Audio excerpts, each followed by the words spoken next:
there's something to it, or try that, French onion soup. No, I want my chicken fingers. Like that's the people who didn't like Blade Runner, or that's the way the Rotten Tomatoes reviews work, because it rates pizza, chicken fingers, uh, cheeseburgers, French fries.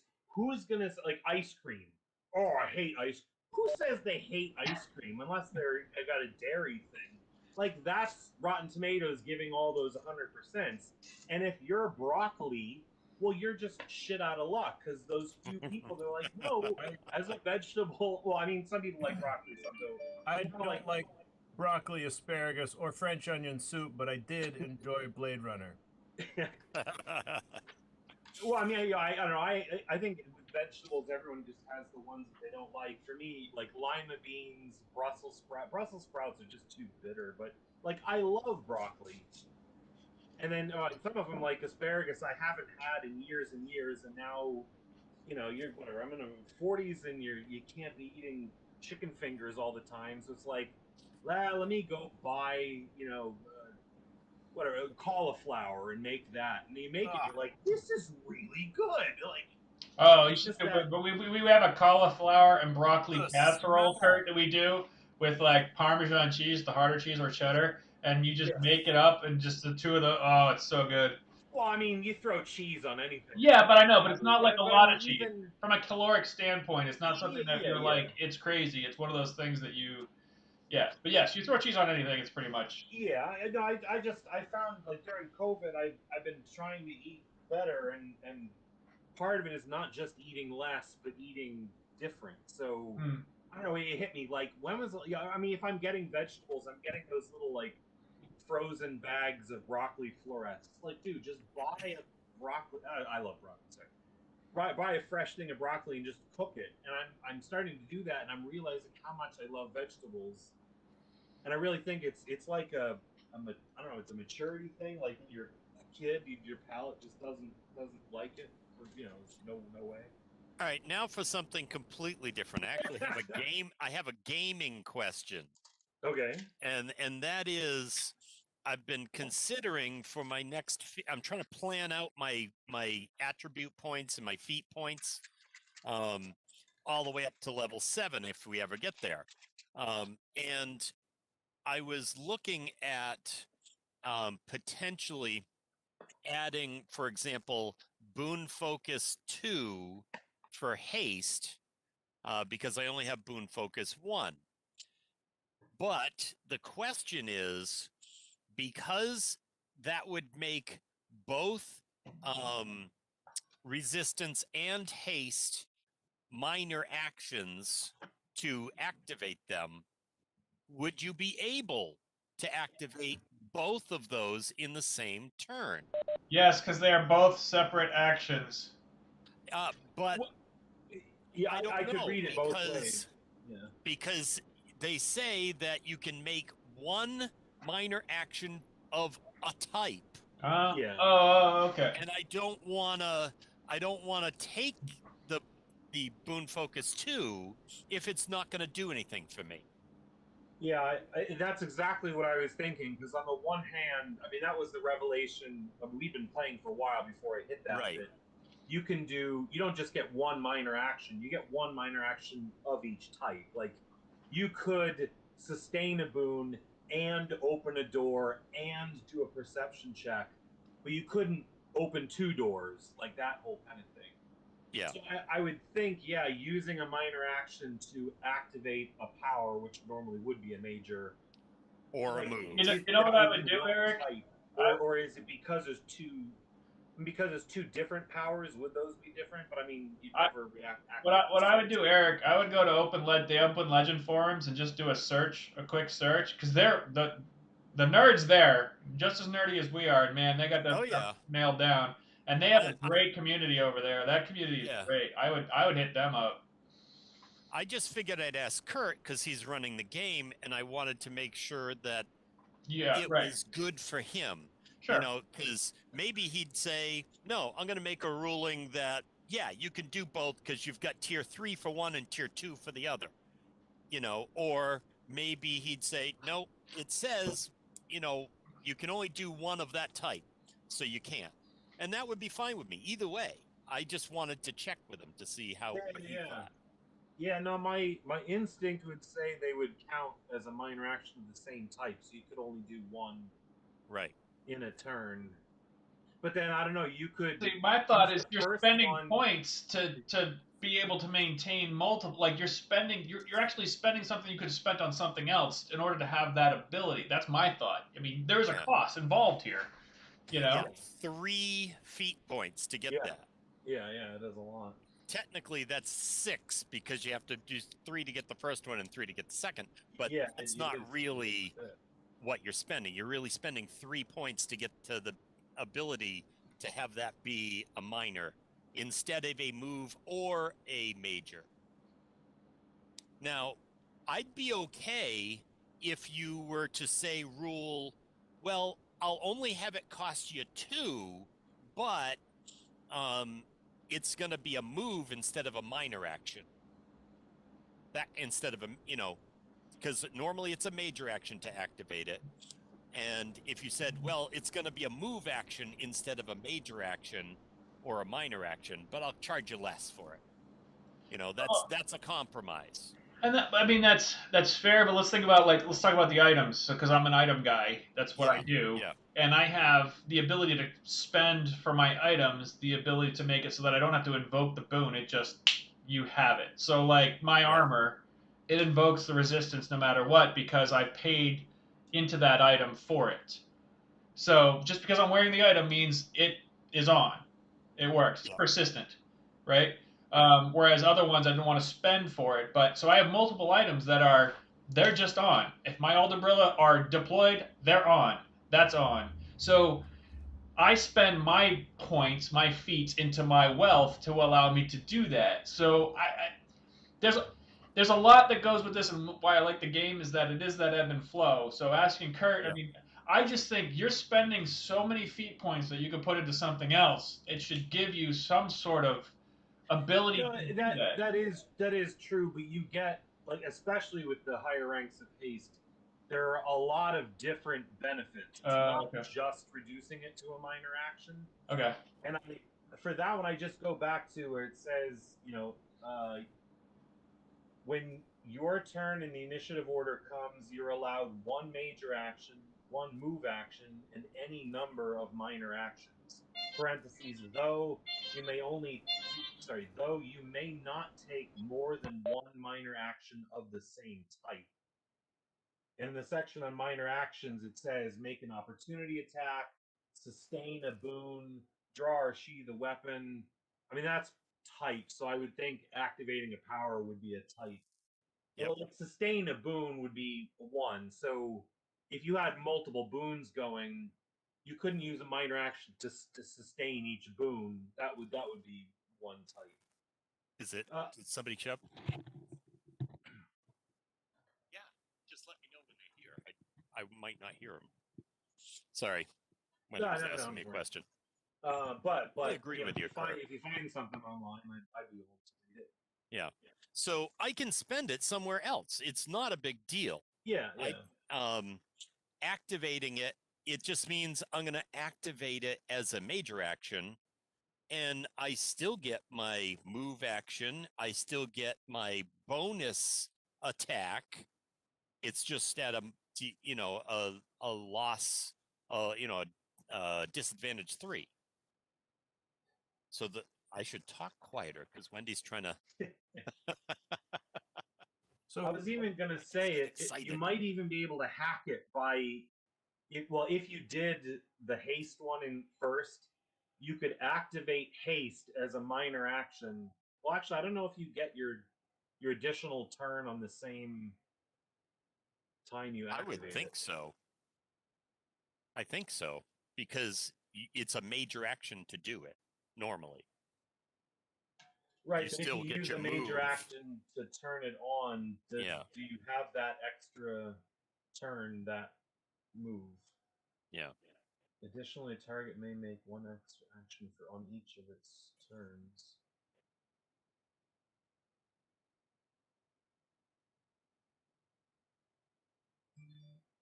Yeah, like you could activate haste as your major action if you didn't have anything. And then you would immediately have another major action because haste is now on. So if you had reduced it, you could activate haste as a minor action. You now get another action which you could use to activate the other one. Well, right now the other one is a minor action to activate. Yeah, I know you have it. So there's no point in it. Really, ultimately, there's no point in me upping haste boon focus to 2, unless I was going to be using it separately. Like if I needed to suddenly activate haste as a minor action. Yeah, I was just saying if you wanted to use that technique to piggyback the 2, you could redesign your character so you had the boon focus in haste rather than in resistance, and do the one or the other. But basically, I do leave it open. So if you designed, I mean, like Mike Scott ended up going with the Great Leap, but when we first took it, it looked like it was, oh, that might not work too well. I'm never going to be like, well, you took Great Leap, you're stuck with it. I always say, you know, every level you can kind of redesign your guy. I mean, Lars did that a little bit with his. He was doing all the double banes and was like, you know what, I want to back out and I want to get into teleport a little bit. Like the way I see it, like in all the comic books, superheroes always kind of evolve, you know, new powers or change and stuff. That's a good question, though. I hadn't thought about that. I would definitely. I'll check. Actually, I'm curious now, so I'm gonna go check the message boards anyway. I mean, the whole community there is just so positive about the game in general, anyway, because they love the game so much, and you really get a lot of really cool like. The nice thing about it is you go and see it, and then you get these little emails. Like I allowed the little emails to come back, and it's like since the last time you've been here, people are discussing this, and they like this new power, Sonic, blah blah blah. Like they have all this extra stuff where people like the trending. It's almost kind of like Reddit, where they're just trending a bunch of shit, and they're like, "Hey, you may be interested in this stuff that's being discussed about Open Legend," which I always found nice because it's not like the stupid marketing emails. It's actually just, "Hey, you might find this interesting," you know. So.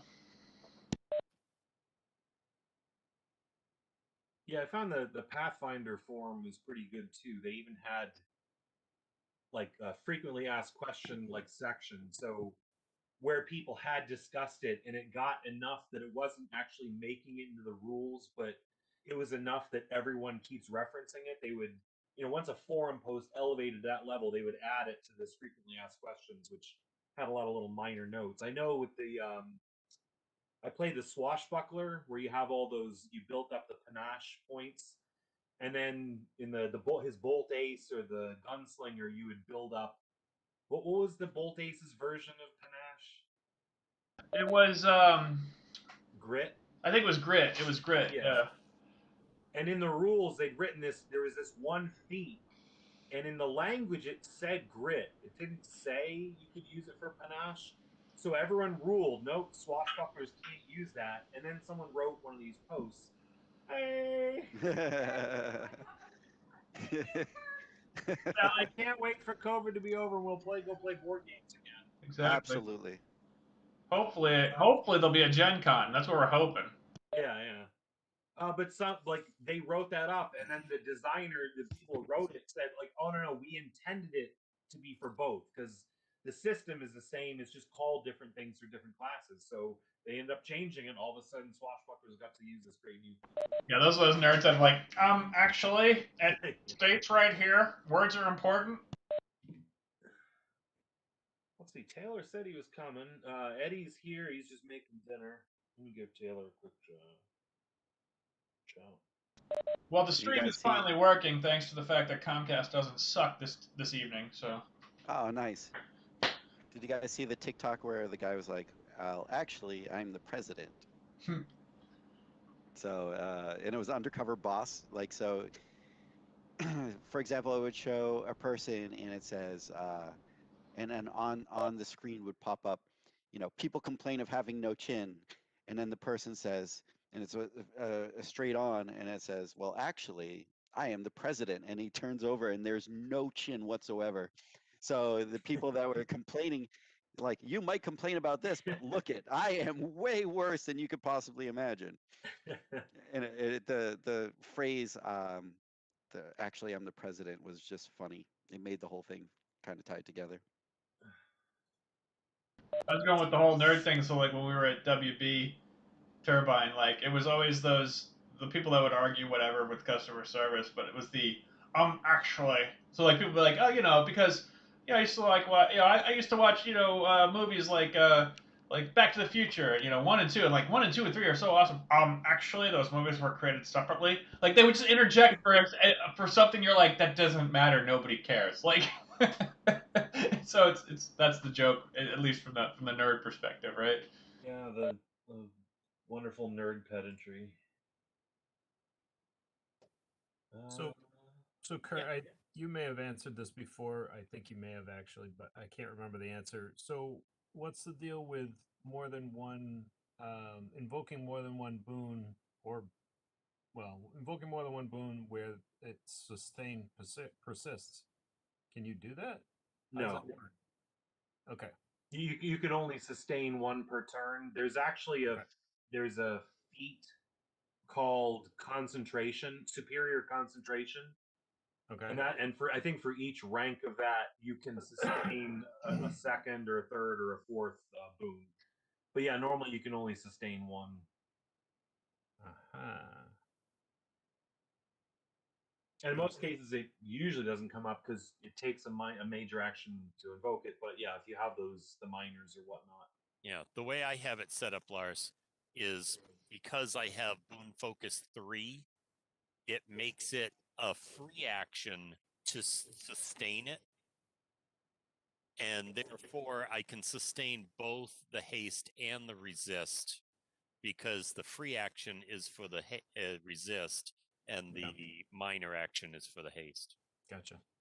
That's what I figured it was. Yeah. Along those lines. Yeah. Yeah. Okay. Plus, it cost me 9 feet points to have that as a Right. tier 3 and 3 to have the other one as a tier 1. So adds up quick. Mm-hmm. Well, pizza should be here any minute now. That's what I'm waiting for too, actually. Yeah, it's not even. I ordered it at 5:15. Oh, Yeah. might be a little chilly when you get it. Well, I think I heard it now. Hopta, you did just say actually, just pointing that out. Actually. But I didn't say actually. Actually, you have to say it that way. Nope, I was wrong. The original, I ordered it through Slice, is what they use for their online ordering. Did you order it from Gardner or something? No, East Templeton. Patriots in East Templeton. Oh yeah. And the original time was like 5:06 to 6:05, and then 2 minutes later, I get another email: updated delivery time 15 minutes later. It was 6:10 to 6:20, and as far as I'm concerned, it's 6:20. So Yeah, the haste boon gives you one extra major action. The boon focus at tier 2, it reduces the invocation time. So if the invocation time is a major or a move action, it becomes a minor. If it's one focus action, it becomes a major. It basically reduces it. And then boon focus at tier 3, if the chosen boon has a duration of sustain persists, you get advantage 4. Additionally, one instance of the boon may be sustained each round as a free action rather than a minor action. So it's actually reducing the duration of the sustain action. And then that other one, superior concentration, just says you can do two minor action sustains side by side. I don't know. It's funny for it's really a pretty simple system, and they manage to do a lot of complex rules and variations with it, within those individual powers. But those are some of like the big rule bending ones. The power of boon focus, and yet, but then again, it costs 3 points, so it is expensive. That's like an entire level's worth of saving up. Let's see. So, I have to check that out because I have Boon Focus Heal and then multi-target boon expert, and then multi-target boon specialist, so I could cast it on everybody. I could throw my heals out. So if that doesn't even take a major action, that would be awesome, even better. Have to look that up.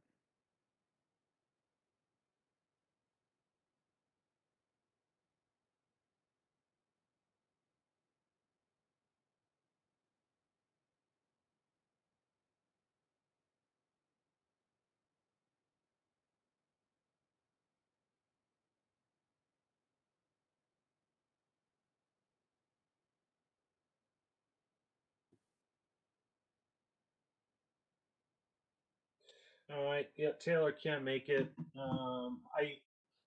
Taylor's got some stuff going on, so I don't want to bang on him. He's been trying to make it each time. He's just got a lot going on, so he'll pop in when he's able to play. Let's see. Eddie's still doing dinner. Well, we'll just we'll just hang out for a bit.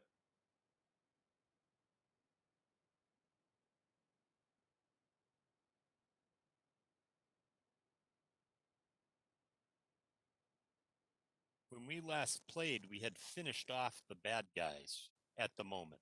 Yeah. I was kind of bringing it up just to reset minds back to where we were. But yeah, it was all cleared. We were out of combat. Yeah. Okay. Just making sure. Let's see. Well, I'll let Eddie keep doing his. Oh my God, he's actually got the. I don't know if you can see it on. Eddie is also a huge Blade Runner 2049 fan. On the shelf behind his chair on the right, he actually has the new Voight Kampff detector thing from.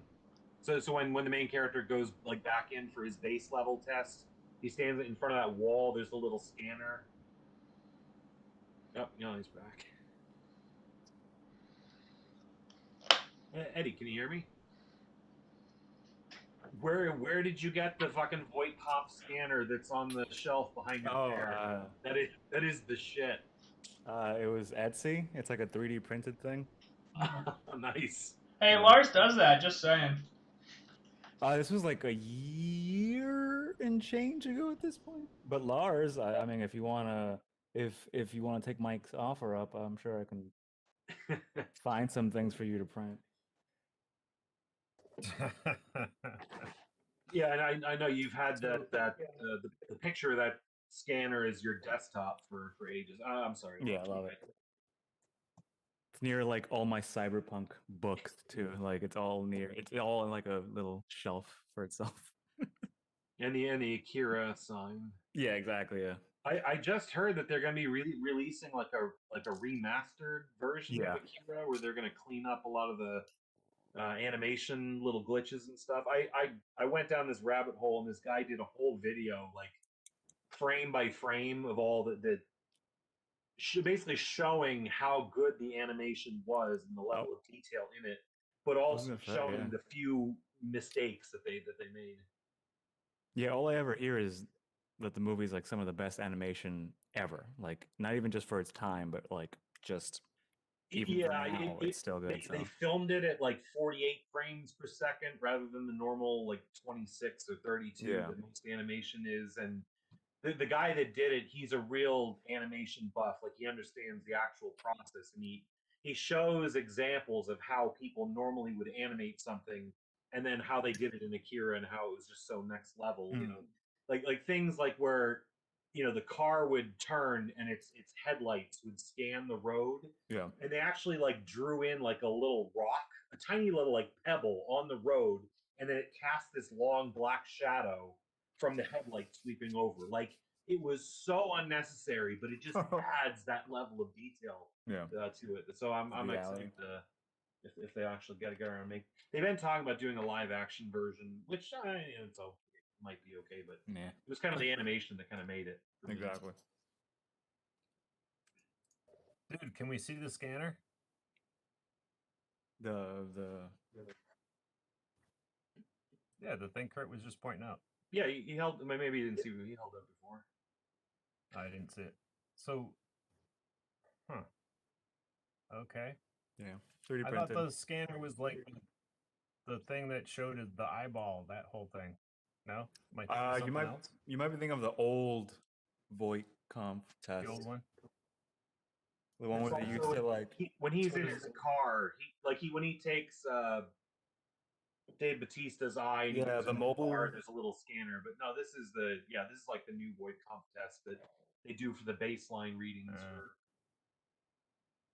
Like in the first one, they couldn't tell the difference between the androids and normal people unless they did this test on them. And the newer era, they're all like programmed to be obedient and loyal, so they didn't have to scan typically, other than scanning their own police officers to make sure they registered nothing in the motion. Does it have a Does this have a display on it? Mine or the? It's just it's a piece of plastic that hangs on a wall. Yeah, it's not like a Let's see. So I was just saying, or for Daddy, I was saying that Taylor can't make it. He's doing some stuff. He's got some stuff going on. So Okay. let's see. Yeah. So to summarize, the battle was over. I'm just bringing it up so we remember where we were. I could get my little map up. Roughly.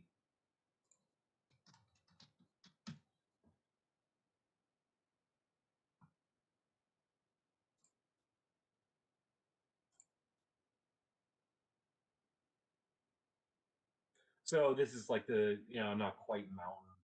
I actually looked it up. I guess you need a rise of 1,000 feet delta to be considered a mountain. But this is essentially the crescent-shaped hill around the castle.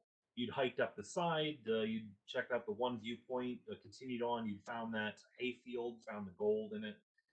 Kept on going, and then somewhere around about here, ran into that trap where you stepped into the net trap and were pulled up, and then the two guards or the Iron Knights were flung to this location from the valley below, or somewhere from huge trebuchets. And it just finished up there, and you kind of like recovered and were going to move on and continue the rest of the way around to do your additional scouting runs. Before we not going to be necessarily playing it out blockwise, but before we move on, is there anything anyone wanted to do? Ask questions, investigate the scene, take pieces of the guys or whatever you want. They are pretty smashed to bits. I think Blitzman alone burned a whole hole almost in one of them and kind of blew out the chest cavity or the chest of the other one. So it's pretty much the limbs remaining. I'm But a little too excited. That bolster helped a lot. That bolster was a little too bolstered. That was awesome. Alma Dieter might have to dial it back a little bit for the next time. Yeah, I'll tell Joe Boo to keep it down a little bit. Let's see. Unlimited power. Yeah. So there's nothing else there. You pretty much continue on, southwest west around the ridge.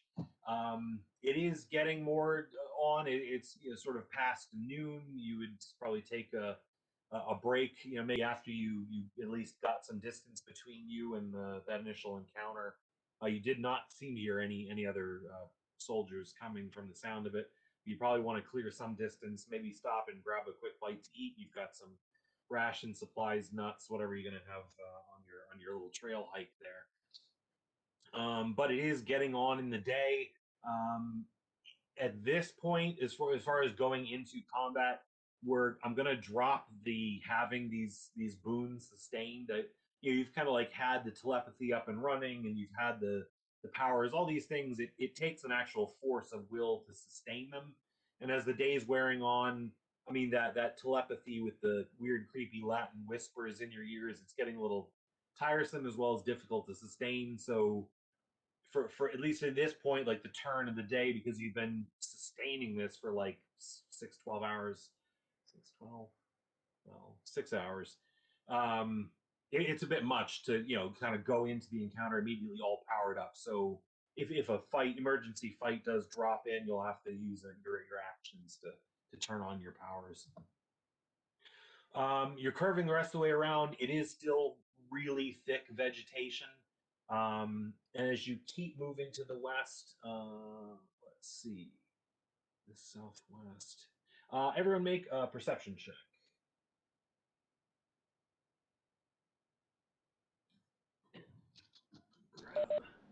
In that vein, Kurt, you're saying I wouldn't always have my goggles down?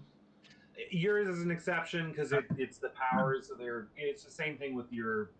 I mean, you'd have to judge if it was like a battery powered thing. You know, if it's normally an Yeah, ability. no, the older brother are just, yeah, no, it wouldn't, for those it wouldn't. That just gives me a bolster to my perception is all I'm asking, that's why. Yeah, or I was thinking like your coat doing its invisibility thing. Yeah. You'd have to judge whether it can be sustained for long periods of time. Basically, the idea is normally when you're playing the game, you have to activate anything you'd be sustaining. Right. I was giving it a run to be like, well, you're in the field. There's danger about. You're kind of trying to sustain everything, but after about 6 hours, it gets pretty hard to keep that level Sure. of concentration. I got a 9. 22. 9, 22. 16.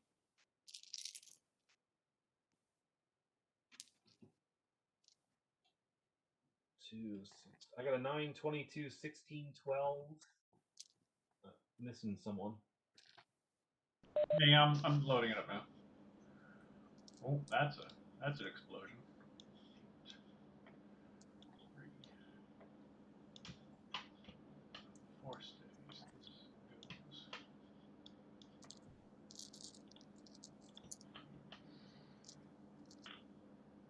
1. That's a 5. 13. 13. Okay. The 22 and the 16, it was enough to hear. You do hear wolves howling in the distance. Rough direction is west, so you're figuring the woods you're kind of heading into. It is at a distance, so I mean, this is sounding like it's maybe like a mile or a half mile off. It is that like long howl in the distance, but it is at least it's the first time you've heard it out in the field, and especially after the hunter made the caution about wolves, you then think about it. So you're actually getting at least the auditory evidence of what he was saying. Let's see here. Oh yeah, and I also wanted to, as a side note on that. So I have a stupid logo. Let's see. I'll wait till I get back.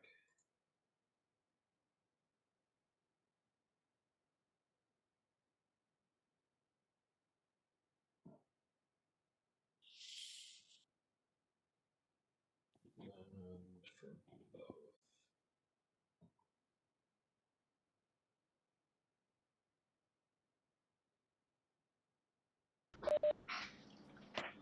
So you essentially you hear the wolf howl. It is still a ways off.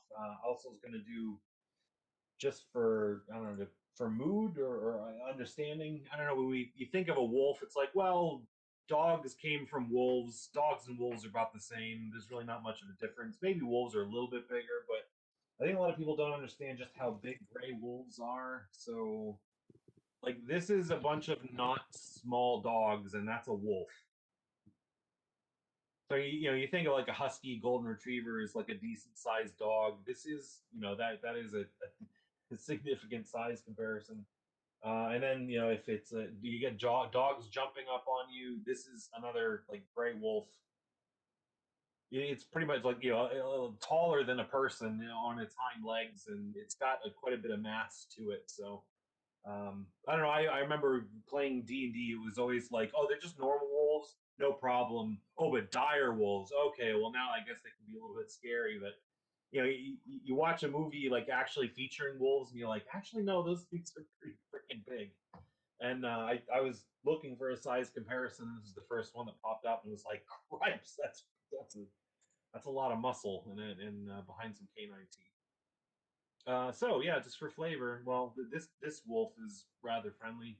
These ones may not be being wild and all. You keep heading west. You're nearly coming up on maybe quarter a mile to your next vantage point to see sort of from the back and from the side of the castle. And the trees thin out somewhat, so you come to a little bit of a clearing, and there's a large chasm. So you pretty much kind of got grass, a bit of granite and stuff, and then just a huge drop down, almost like this entire crescent has got a large cleft in it. And this isn't necessarily a melee or a fight or anything, but just for the size of the scale. So I mean, the compass flipped upside down. It essentially just showing it from for left to right. But this is you heading west. This is your green grass on either side, and this is a chasm of 80 feet in the length. So this isn't going to be as simple like, oh, I'll just do a double teleport and I'm over the other side. You really have a significant amount of distance. There's a bit of a clearing on either side, as there must have been either caused the break, a large earthquake, or something also caused issues for the trees in this area. And the chasm, while the top of the mountain does slide off to either side, the chasm does continue on either side. So you pretty much have to go almost all the way down into the valley and around to make it past this cleft, moving the rest of the way through the forest. I guess I'm gonna take Taylor off. Let me look up all of your movement powers and say there's no fucking way you're getting over this thing. Just gonna throw that out there. Yeah. So I mean, it's not a trick. This is more of like story. How are we gonna get across this thing? Rather than just I'll just do a double teleport on the other side. Or I mean, even if you're transporting someone else, you can only do it once. Somewhat Mike, of did you a bring your grappling hook gun? 50 feet, sir. 50 feet. That's all it does, unfortunately.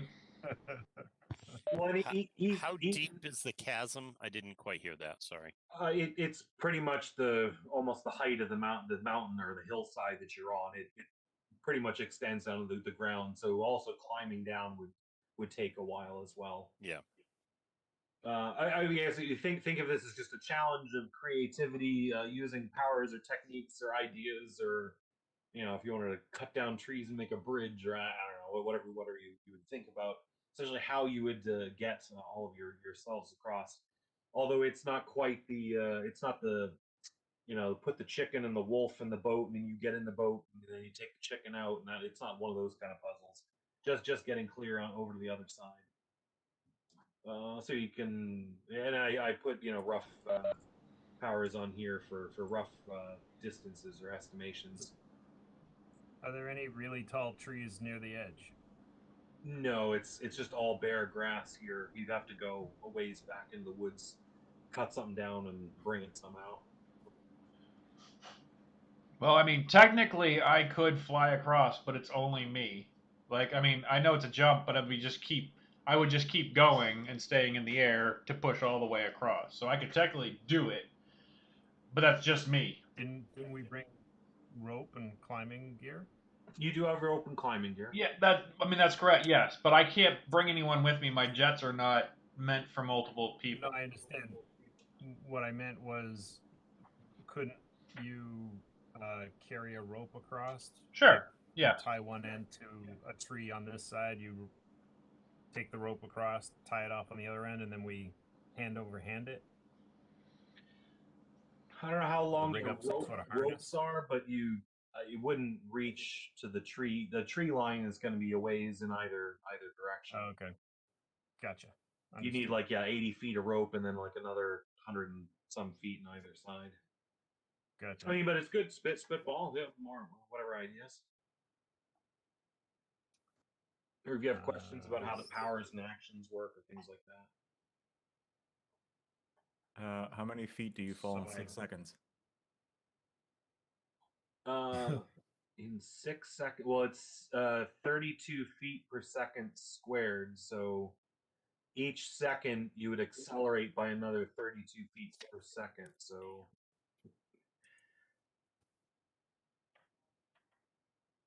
You're going pretty fast after a couple seconds. up to terminal velocity, which is 150 miles per hour, I think, but it would take you longer to get up to that. And there's like fall damage in this game, right? Yeah, definitely fall damage. I was gonna portal to myself and just keep going down, and then just teleport myself over. But the over part is not gonna work out well, I don't think, physics-wise, anyway. Yeah.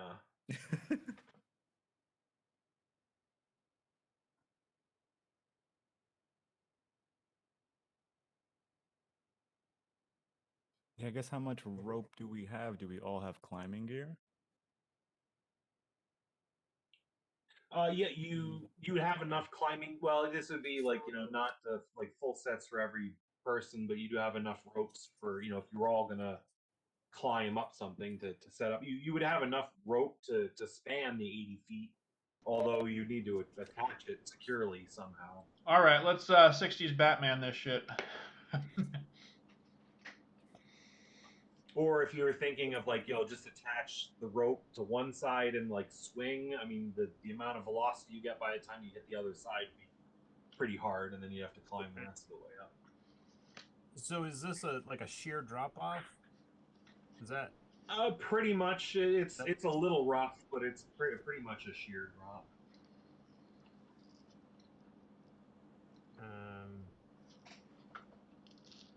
So it seems like we need to rappel down one side and climb up the other.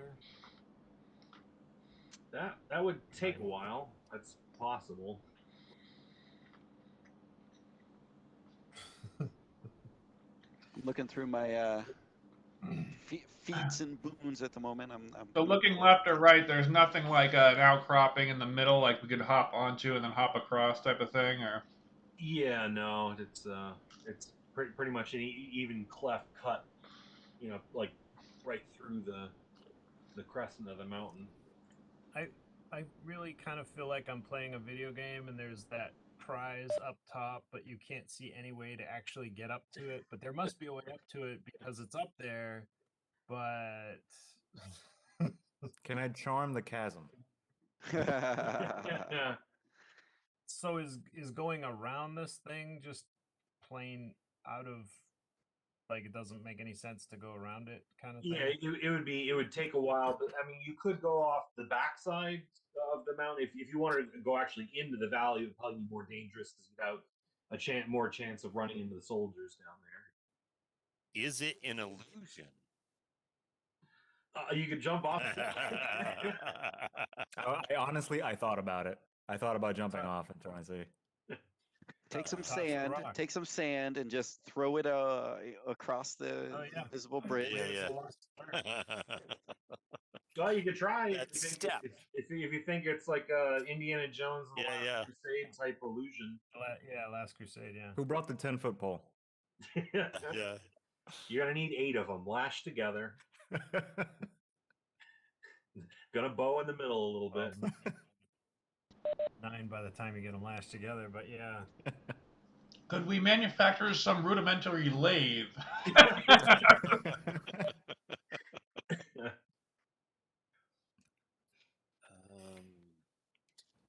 Yeah, so I keep thinking that. So, Kurt, jump. Where do I find that in the manual? Players. Any idea? Yeah, it's take special. So one of the move actions you can do. This is a move at your speed, take special movement, or resist banes. Take special movement, jump.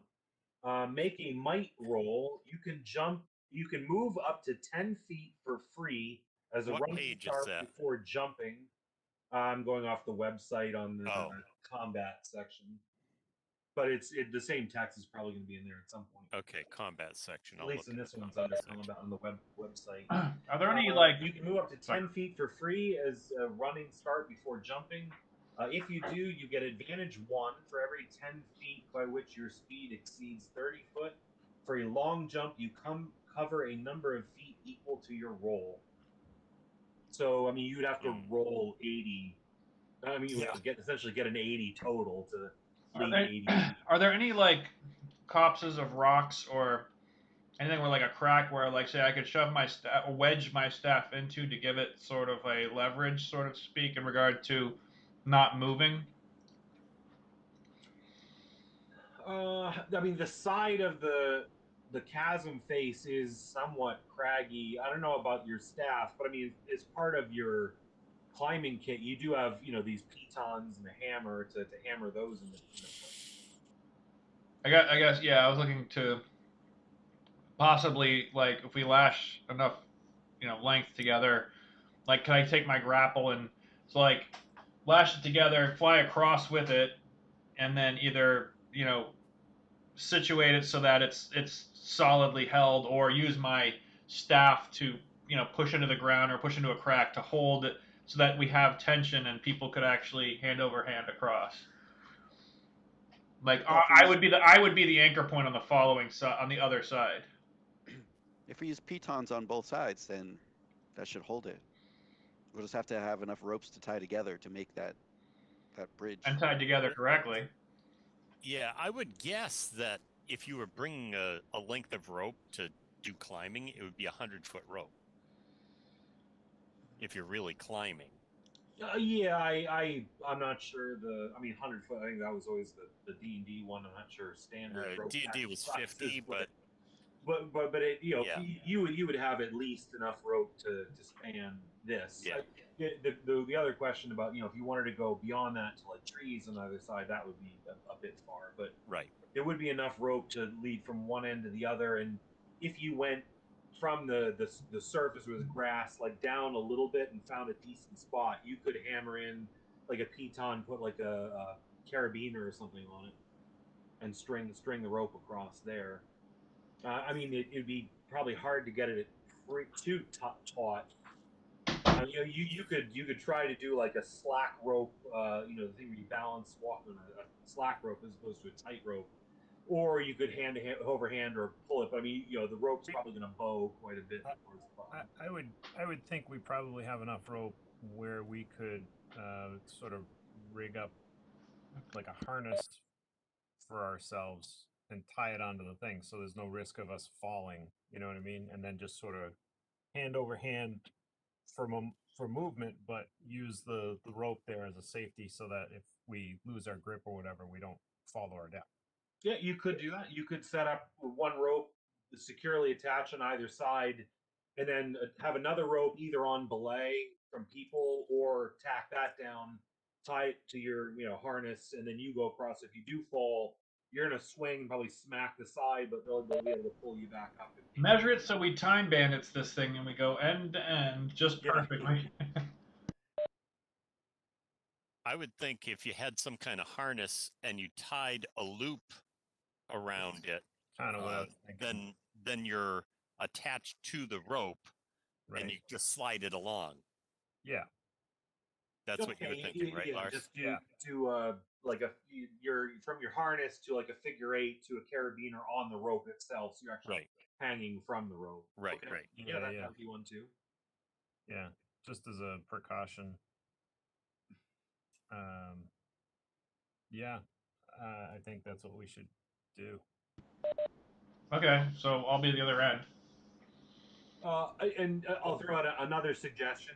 I mean, since this one seems pretty solid too, it's and something too which one of your mock adversaries did in the Berlin hangar when you fought with the Berlin superpowered police force. So you can essentially only do a double move, like 2 teleports or moves to get far away, but someone else can also teleport you. So one person could teleport a teleporter 30 feet over, and then they do a double hop for 30, and that would and leave the one guy there, not able to teleport, and just blink blink, and do a Wile E. Coyote into the chasm, or. Well, I'm not saying that would work for your entire team. Sure. Saying that is one way to move more than 60 feet. That's Wouldn't a it good though? point. Which one? Okay, so I have auto teleport. Who else has teleport? I do. So if I teleport Eddie 30 feet out, then he could do the double teleport to get the rest of the way across. Yeah. So and what about you? Have the no roll teleport, so we could get you across or me across, but I mean, Well, he It can makes teleport sense you. to do that because then that's one more person to help anchor the rope on the far side. right. Well, yeah, but also it's one less person to have to wait to go across. But it True. would probably make sense to use the peons, peanut. The Penis. metal Kittens, spikes. the penis. Well, the pitons are like Spikes. little metal penises you hammer into Mother Yeah, Earth. yeah, yeah. Take it, take it, take it. That's And it. with that humorous, and I know Lars, you're still going, but it's a time thing. Everyone roll perception, Okay. and we'll come back to Lars. So we'll continue to talk. Oh, come on.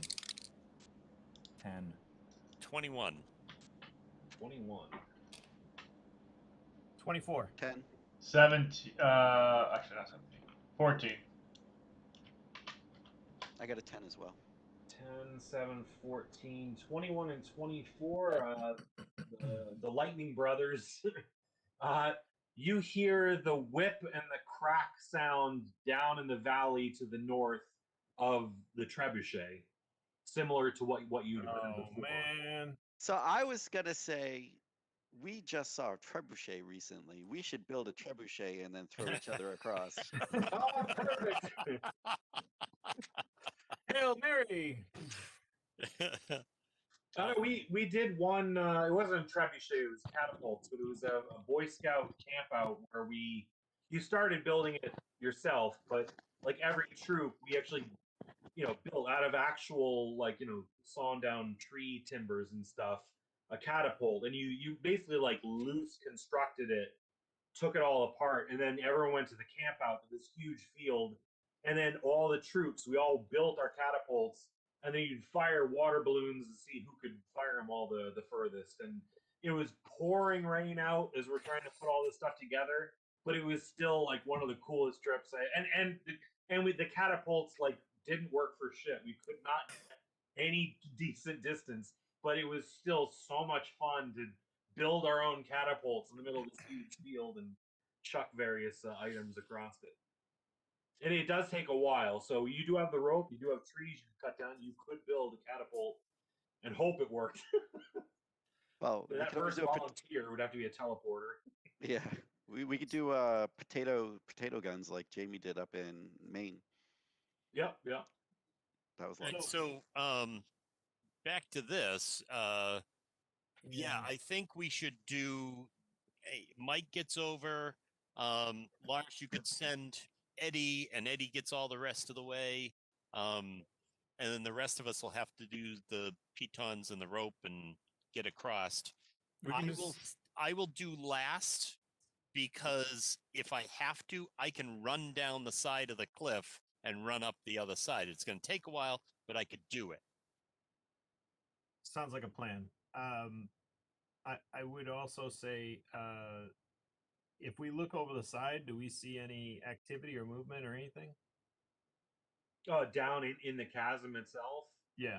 No, it's pretty. It's on a. It's kind of dark, just from the angle of the light. There's not too much that makes it all the way down there, but I mean, at the bottom, you're kind of seeing, I don't know, a couple tree trunks and other clutter. It's all pretty far down there, but it's not like you're seeing a bunch of dudes milling around down But Kurt, I have dark vision.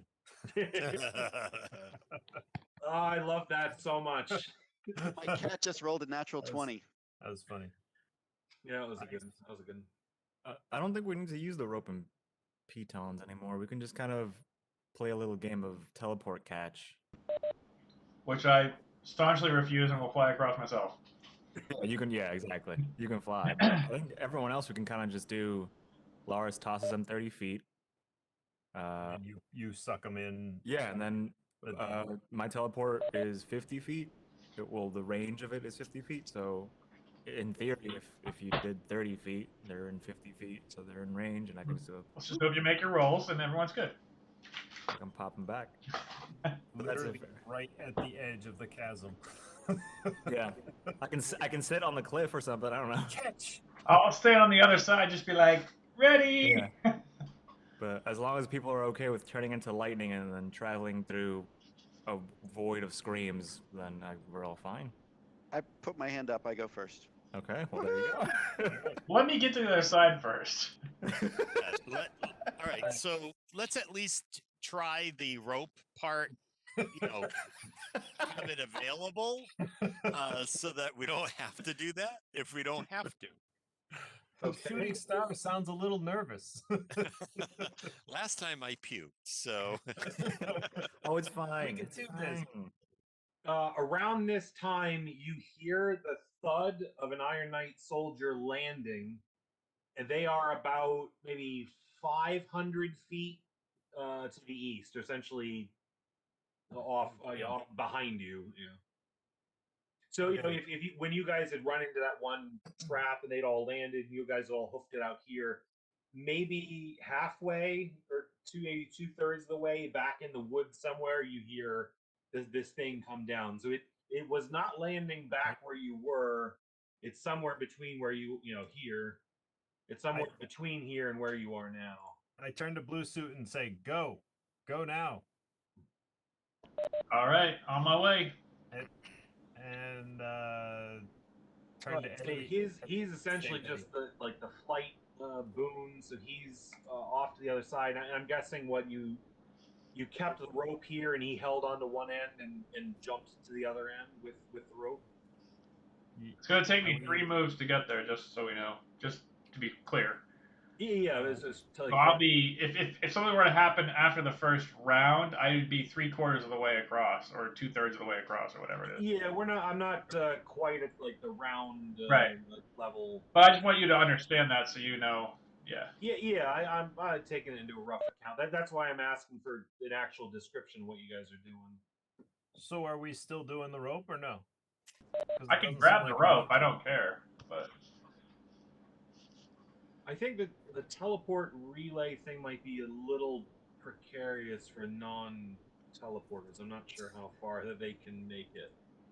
I mean, technically, we could argue it all the way. I mean, you could, because you can teleport twice per round in around 6 seconds, and you only fall at 32 feet per second squared. You could kind of keep like falling, teleporting, or something like that. But I don't know. I wanted to make it something more than just I'll just do the X. And, okay, we're all across. Make it a little. Okay, so Get the gears turning. okay, so I turn to Eddie and say, "Are you ready?" Well, first, Blue Suit was going to rocket jump across, Yeah. and as far as this rope thing, what was that? You'd have a bundle of rope, and he'd hold on to one end and rocket jump across with it. Okay. Yeah. Right. Yeah, and we should probably put in a piton. Yes. Okay. I'm gonna let Shooting Star do that because I won't have to trust one. Yeah. I'll put it in as securely as possible. Just decline. All right, so let's call this the rope. We don't like our rope to have dashes in it anyway. Yeah. It gives you a sense of confidence in how strong it is. Yeah. You've got enough to have a bit of slack on the either side. So who's managing the rope on this side here? I guess I will. Okay. Yep. And you guys can stand wherever you're standing. You're all supervising. So you're basically hang on to the bundle of rope, making sure the slack doesn't fall into the chasm. Blue Suit makes essentially roughly over 2 turns, lands on the other side. You hear a second, like a whip and a crack of the trebuchet down in the valley below. Both of you would have your climbing equipment, so you put all your harnesses on. Everyone, if you hadn't had them on, just in case you need them. You'd have to lay down kind of on the grass and find a solid spot in the rock to hammer the pitons on, hook the carabiners, secure it all. Usually want to screw them into place. It'll take you a little bit of time to flesh that out, do your knots properly. Both of you just make a learning check to make sure you've got your Boy Scout no recollections. logic. Damn it. Why doesn't logic work here? You always spoil my logic. Well, I'll double check. 1d20. Hey, 14, not bad. My learning's not bad. It's just my logic is way better. Innovate new crafting methods, cipher code, jury rig a device, Oh. ingestible language. I would jury rig, recall facts. I would give you learning or logic Sweet. for doing Logic your is better for me. Yeah, it's way So now better. I've got It's way 18. better for me. It is my stat. Watch, I'll roll a 3. Shooting star, you said 18? 18 total. Check, okay. 20, dirty 20. Okay, you both feel very confident you have done your knots correctly. You kind of cinch and check them out. You think you've got your knots securely and well fastened there. And then again, you had the rope is now cinched and you have it at the correct amount of tightness for shimmying across. And then you were talking about doing this kind of a rig, having it going to like another carabiner you hook onto the rope. Who would be going across on shimmying on this rope, and who is going to do some other method? I go, good enough for government work. Emergency is assigned. I'll try the teleport thing if you guys want to scoot me across. I Well, think for wouldn't the Eddie have to go teleport, first? You need 2 teleporters to do it. One to teleport the other out there, and then that person floating midair to do a double jump to get across. I don't think it would work with a non-teleporter because you wouldn't have the reach. Yeah. So Lars, why don't you teleport Eddie I think we do because kind it's of on an angle up, and then he can go the rest of the way. Yeah. Himself. But where does Lars Yeah. go? Oh, so he's teleporting there and back? No, You know, Lars is going to teleport. this is how it would work. Lars and Eddie would stand next to each other. Lars would cast teleport on Eddie, Oh. and Eddie would appear here, and then Eddie would do a double move, and then okay. He'd on the opposite shot him side. across. I gotcha. So I mean it's maybe I don't know, just for the sake of this game as a puzzle. I think we could argue it in different ways, but that is a way with 2 teleporters you could get one person across. And the teleporters are you 3, so if you 2 want to do that. And then as far as the people remaining, if you would all be going, I'm guessing you would be the 3 going across this rope.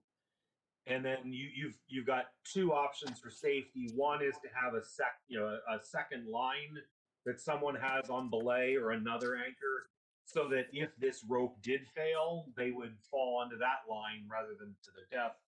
And then second, you could also do the line from your harness to a carabiner right on the rope. So if you physically let go, you'll still be attached to the rope. But again, either of those ropes could fail too if there's something. Yeah, so I'll stay here as an anchor since I can teleport 2/3 of the way, and then Eddie can catch me the rest of the way to get across. Okay, yeah. So essentially, what you and Eddie did, you can do in the reverse, but it is more dangerous because if something goes wrong with that grab, I mean, you're gonna have to grab for the air or something. Yeah. And around this time, you hear the second thump of the second Iron Knight landing again, probably about 500 feet to the east, west orientation of the map. Let's get. All right, what's Mike's character's name? Alma Dieter. Or Alma Dieter. Alma Dieter. Oh. You should start going across the rope. All right, I'm on the rope. Okay, so we'll have to tie the rope up between their harness to a carabiner to a rope here. And then did you want to do the second line as the safety on belay? Yeah, I'll Lars, do you want to hold it or do you want me to hold it? The second line. I'll hold the second line and okay. kind of supervise the first line. Yep. You'll probably want to do both. I mean, really, usually if you have belay, have a couple of people, or even another carabiner with a piton that you would want to go through. The pizza finally showed up. An hour and 50 minutes later. Oh my Holy goodness. crap. I was just about to ask him if the pizza had shown up yet. I know whatever happened to 30 minutes or it's free. I mean, I know they stopped that because so many people were speeding and stuff. That's 3 hours and it's free now. Yeah, 3 hours. So it's COVID time. I have great so- leap. So I have great leap. So would I be able to run, jump as far as I could, and then have somebody teleport me 30 feet and then have the other person catch me? If you didn't have great leap, you'd normally have to get like roll dice and actually get an 80 to make Yeah. it across. So even with great leap, I doubt you'd be getting close to that. No, no, And not it the would- full 80. No, Like it if would I, also jump, be Mike. whatever your roll is. So if you rolled poorly, then you're just dead. right. But I was thinking if I ran and jumped the 10 feet, 20 feet, whatever I could. You'd have to jump like 25 feet because we could each move you 30 feet tops. Gotcha. So 60 feet. So yeah, you'd have to go like 25 feet roughly, or at least 20 feet, absolute minimum. Right. I think the rope is probably the safer bet for me. Yeah, kind of sketchy. So I guess for everyone on this side here, one of you roll. One of you could assist the other to give them advantage, but just make a roll for tying up Almaditer's attachment to the rope. So what kind of roll is that? Same thing, logic or learning. Lars, what do you have on that? I have a 20 and a 6-sider. I've got a die 8 on logic. All right, you roll it. 17. Okay, that's solid enough. So Almaditer has the rope that is attaching her to a carabiner directly to the rope as a line, and then make another roll for your tying up your line to her for that your line on belay. Ooh, even better. I rolled a 30 for double checking their work. Good one. I also rolled a 30 for my Okay. I rolled a 30 for my total. So Almaditer pretty much is like a triple check as far as your ropes, and begins moving across. Almaditer, just give me an agility check. I am concerned about using all my good rolls this early in the game. Oh, same agility. Okay. What was that movie with Sylvester Stallone? Cliffhanger. Cliffhanger. I'm having flashbacks. That and the second Ace Ventura movie where they did The raccoon. with the raccoon. Yeah. I rolled a 7. Okay, so you're making your way out, and you do slip. You've kind of got like your feet and your hands on the rope, but I don't know if it's the scarring on your palms makes it more slippery. You don't have all the little grooves, so you do like slip free. You have kind of one foot hooked on the rope, and then of course the line is still attaching your harness around your waist to the rope, so you're able to clamber back on, but it does slow you down a little bit, making your way across. Okay. Everyone make a perception check.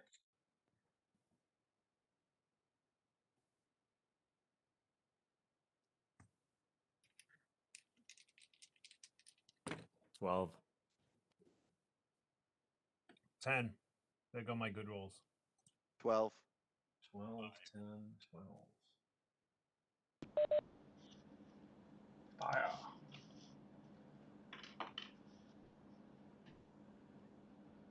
Oh, I get the. Way to waste a 20, Mike. Both exploded. Boy. Roll this one out. I would have loved this for an attack.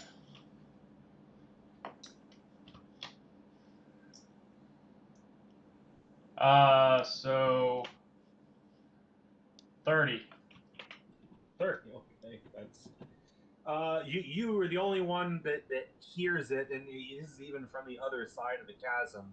You basically hear movement again. You would estimate from their landing point that it would be the two soldiers moving through the woods west towards you all, although it sounds like at a walking or marching sort of pace. Like you hear footsteps, crunches from something they're stepping on, and then this is heavy vegetation, whereas you would be probably ducking under tree branches and maybe just moving bushes out of the way.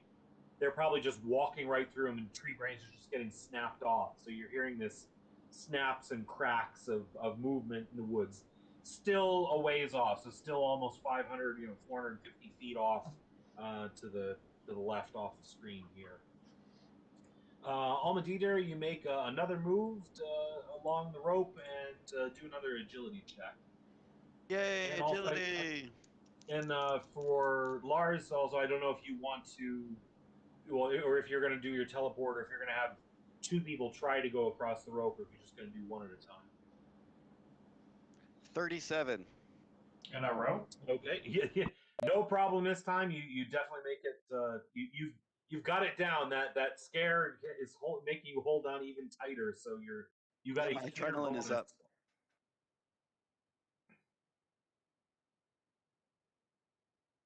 I don't know if I can't hear you, Lars. In case you're on mute. Sorry, I was Oh, muted. okay. I think we should go one at a time across the rope. Don't you agree, Eric? Yeah. Okay. No, just asking for your time versus safety, as it were. Yeah, yeah. Eric can run down and run back up the other side if we need to cut the rope to keep them from catching up to us. He And can that's the haste other thing across too. the rope. If the rope will be left there, or what you'll do with the rope afterwards. Okay, and everyone just make a perception check. Perception. Yes, I have used up all my good rolls. 6. 15.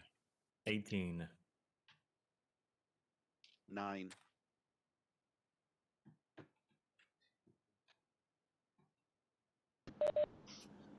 Well, I did get a 1 on my 20, but I got a 4 on my 4.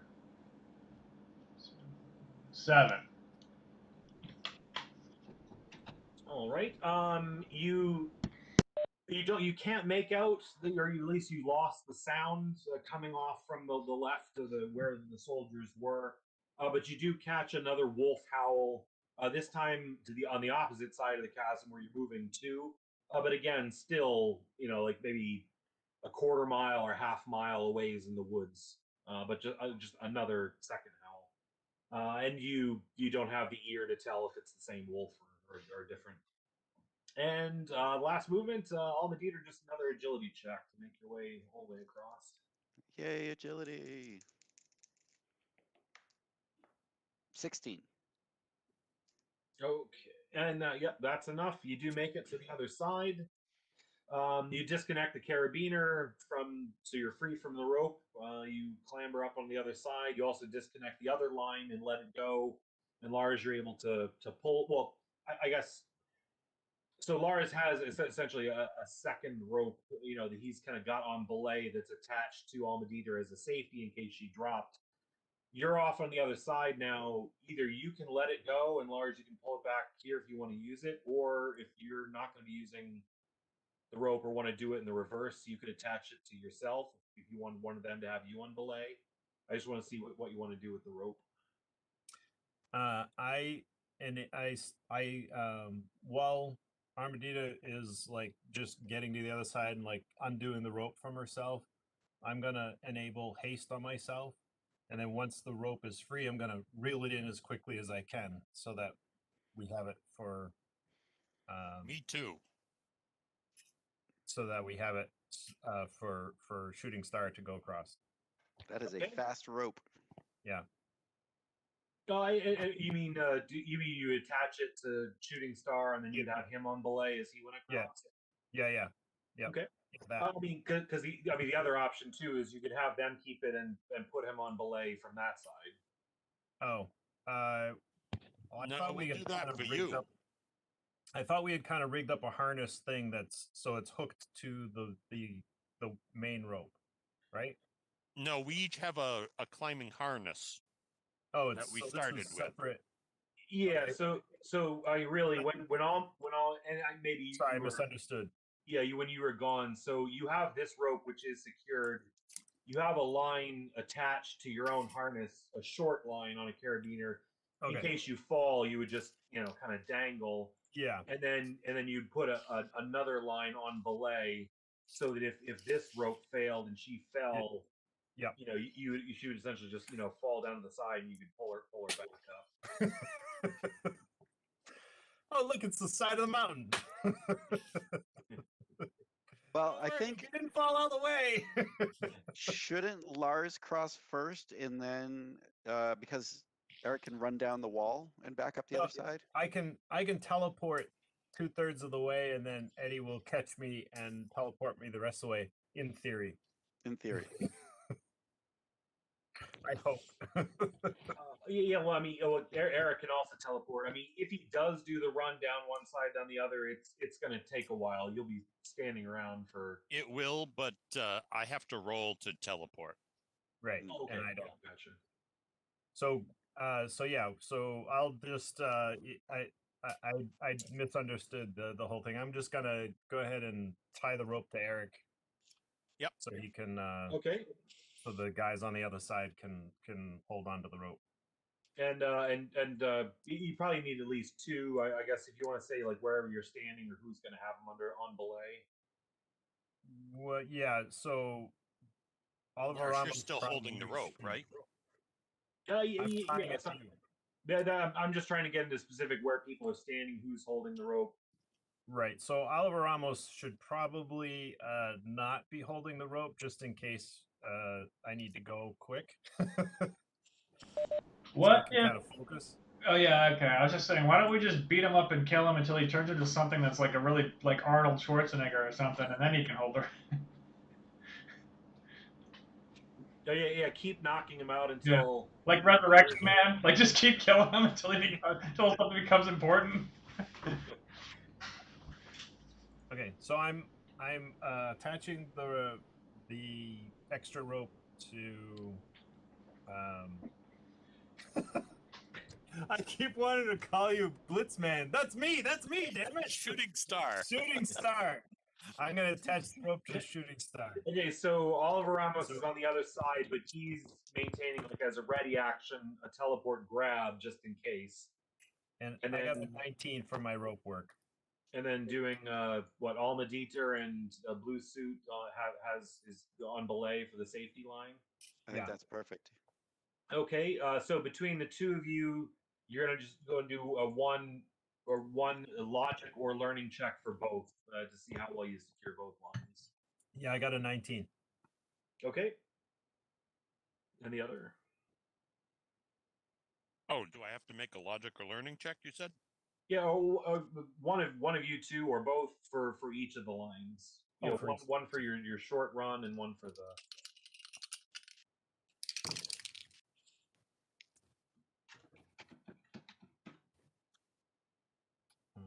12 for the second. roll. Not it for me. I only got a 7. Short line. All right. That way it's not the best knot you've ever tied, but it's secure enough. It seems to hold. It's not pretty, but it'll work. Yes. Yeah. All right. So I'll hook on, and I have haste going, so I go 55 in a movement for a single movement. Okay. Yeah. So just do an agility check. All right. That would be a 25. 55. Okay. Yep. You definitely make it to here. And my second move action, Mhm. I'll roll another. You want me to roll another one? Agility? Yeah, it's essentially doing one for each move, as it's a little bit of a precarious. Because it's like a double move. I'm flying along here. Sure. While he's doing that, I'm like holding on to the extra bit of rope that's tied All down. right. 23. in case the tie lets go. And Oh, yeah, okay, yeah, just in case No. you have one piton. yeah, and I'm Okay, trying to. Sorry, I was yeah, just gonna say I'm trying to look around as well. okay. Okay, so 23, you do make it fine to the other side.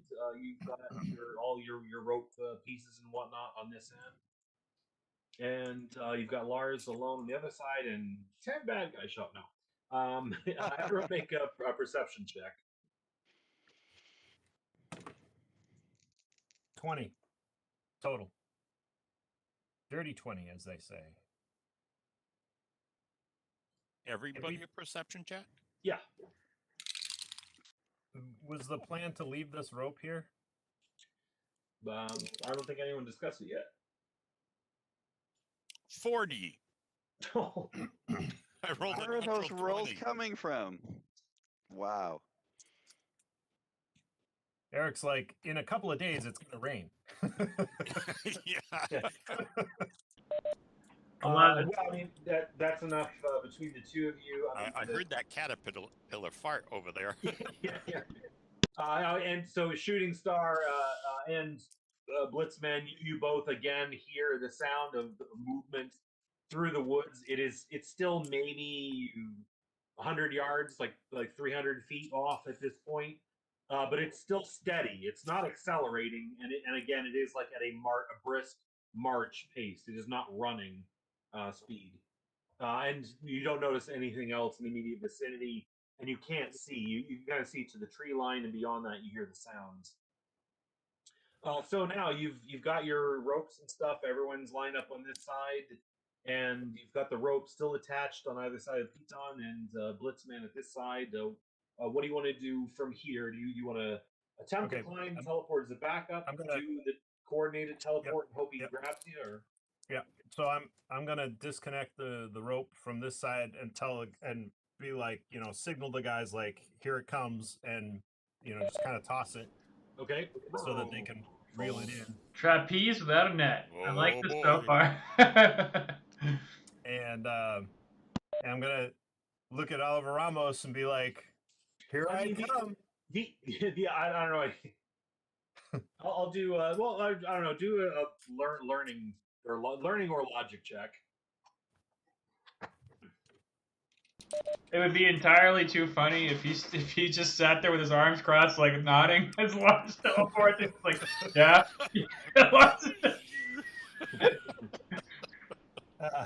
16. 16. Like- So yeah, I mean, essentially, you're a physicist. Essentially, I mean, rather than just disconnecting and letting it drop, you could also just attach it to your harness, and then do your teleported movement. Well, I But guess then- with the rope Yeah, stuff it would have to attached work. to you, if you teleported, would it come with you? I guess maybe not. So maybe I thought of something that wouldn't actually. But be the case, I so. thought about that. I'd hand over hand and then teleport at the end. I guess maybe then you wouldn't be leaving the rope behind unless you shot at it or something. I guess, but Yeah, I don't want to leave the rope. So I'm going to do a double. So so here's a question for you. I am hasted. So would I be able to use my entire action, my entire round to triple teleport?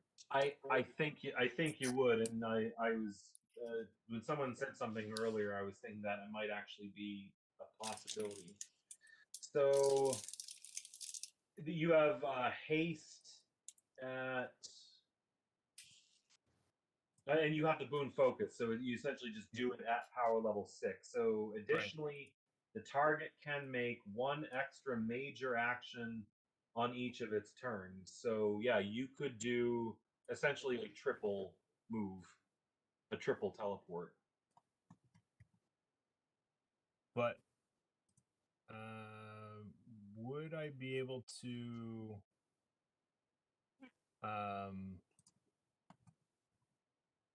would I have to roll for the No, because you have boon focus, right? – Yes, that's true. Gonna pew pew And pew. what, a little what's the lightning bolt. tier? Of the Oh, move? I'm sorry. You're right. It says if the action requires a roll, so Yeah. it doesn't require a roll. So I should be able to triple teleport. Yeah. And since the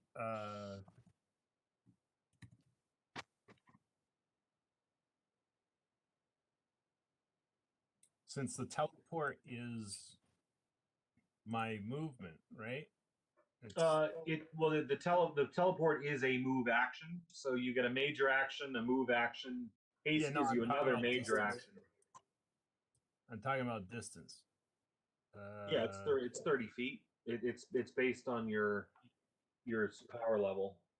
It's 5 feet per power level. You're doing it power level 6, so that's 30 feet. Yeah, teleport is not your movement speed. Teleport is 5 feet per the power level you're using teleport at. attribute score. I gotcha. Okay, understood. And I mean, it's okay. It's good to double check the math, Yeah. do due diligence. But I think you're covered here. Okay, so I'm just gonna use my haste and triple teleport across. Okay, and just in case you do have as a ready action, I mean Eric would have to roll, but both you do have two people that could try to grab you in case it didn't work. But no, I'd say hasted. I mean, you have to turn the haste, whatnot. I think you did earlier. You make it to the other side just fine. Awesome. The reason it worked is I put a lightning rod down on our side of the of the chasm, and it attracted him from all the way the other side. Much obliged. Yeah, that's perfect. You just need to carry around a huge copper rod with you, and anywhere you just stick into the ground, and Lars just like jumps right to it. Phew. You can even like hold on to it and have that piece of glass and the rabbit fur and like rub it to get the negative charge. So it has even more of an attractive pull. So you do snap over the other side, and I mean you have the rope hang there. You disconnect the rope or pull out the piton, or I think the piton stays, but you can pull off the carabiners. Yeah, exactly. Yeah, I want to know. I want to know who the guy was that was like, "Hey, let me rub this glass rod with some rabbit fur." I think in the original it was probably like now when you walk around in wool socks and you touch a light sock. I think it was probably a similar observation. And then it's like some scientists like tried every kind of fur possible and found rabbit fur just worked the best. I mean, that's what always blows my mind about the fiber optics that I mean our job is all about is all the fiber optic transceivers. They're all in that near infrared band, right around the 1310 and 1510 nanometers, and that wasn't an accident. Like someone literally did a test of light and tested the amplitude, or the loss, attenuation. They actually tested the attenuation of light at every single wavelength just to find the one that actually worked.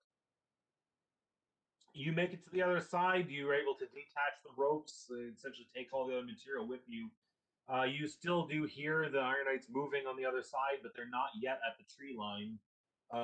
What do you want to do now? Do you want to make position here, get ready to shoot, run as Eric is motioning? Run! Get to the tree line! You know, do you want to just run as in get away as quickly as possible, or do you want to hide your signs and make sure you move quietly into the brush? How do you want to like score as storytell what your exfiltration here would look like? Out of sight, out of mind. Let's boogie. Yeah, so I mean, we left the piton on the other side, so if someone was looking for it, I didn't. Yeah, I mean, other than burning it out or melting it with your power or something, it would be kind of hard to get the piton out. But then again, it is on the other side in some little craggy rock. Someone would have to, walk the whole line and look, examine it. It's not like a bright yellow or bright orange kind of thing. I don't think these things can jump 80 feet, but I would say let's roll. Let's move into the tree line and keep an eye out and behind us as we move on towards the Death Wolves. Okay, so and as you're moving out, do you want to go sort of maximize speed or haste? Probably speed or haste. Maximize speed and haste, or stealth and quiet. That just found incredibly funny. I don't know why. Yeah. Speed or haste? Yes, please. I would think both. I'll take them both. Yeah. Do you want to drink way too much or way too much? How about not drink quite enough? I'm just gonna invoke my cloak or my trench coat, and I'm willing. I mean, the other guys can teleport and stuff. I'm willing to just hoof it, for the tree line. It is like 100 feet or so to the tree line. Actually, I might just jump. Again, my pneumatics and my boots are not like they're something loud, like they're, they're. Yeah. So I might just 100 feet. That's a double move. for you. Roughly so. Well, I mean, I guess that's why I'm asking. It's a double move, which means like at full speed, you're trumping along. You're running into the bushes, making noise that they might hear. I would just see if you're going. If you go slow and stealthy, they might pop out and see you. If you're going fast, they might hear you. I'd like Eric to. Decision. I like Eric to pick me up and then run with me, so I can run as fast as him.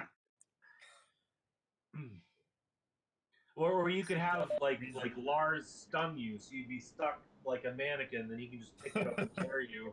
I've truly missed Taylor's input in these last 3 sessions. And he would have come up with some ridiculous stuff. When you guys are caught in a net, there's some fun stuff to be done there. I mean, the chasm. Obviously, I was thinking Taylor was gonna turn to his vine guy and try to reach across the other side and stuff like. Yeah. Well, I'll tell him we missed his presence. Presents or shenanigans? I'm going. There were shenanigans. Both performance even. Okay, so if you just move off, you're able to make it to the tree line fine. You make as much noise as you normally would make, and being in a rush. And you make it to the woods, and if you're looking behind yourself, you don't see anything clear the tree line on the other side by the time you are sufficiently disguised into the woods. And then as far as your continued on movement, we're kind of back into the heavy vegetation. If I go to here. Oh wait, that's why I did marching. I made a new marching order thing. So figuring your up ahead, up above is the direction of movement. Is this like Taylor's like is this like a rough position where you'd all be placed out, or would you want to move in I'll definitely be in the middle. side by I need side? all the protection I can get. Healer in the middle. So are we headed north or west? What is it? Right now you're heading west, but the next time the tiles will pick up, you'll be heading more north, which is why I have these oriented in that way. But so the orientation was north. Yeah. So it's here going in direction according to what you set up. Just on here.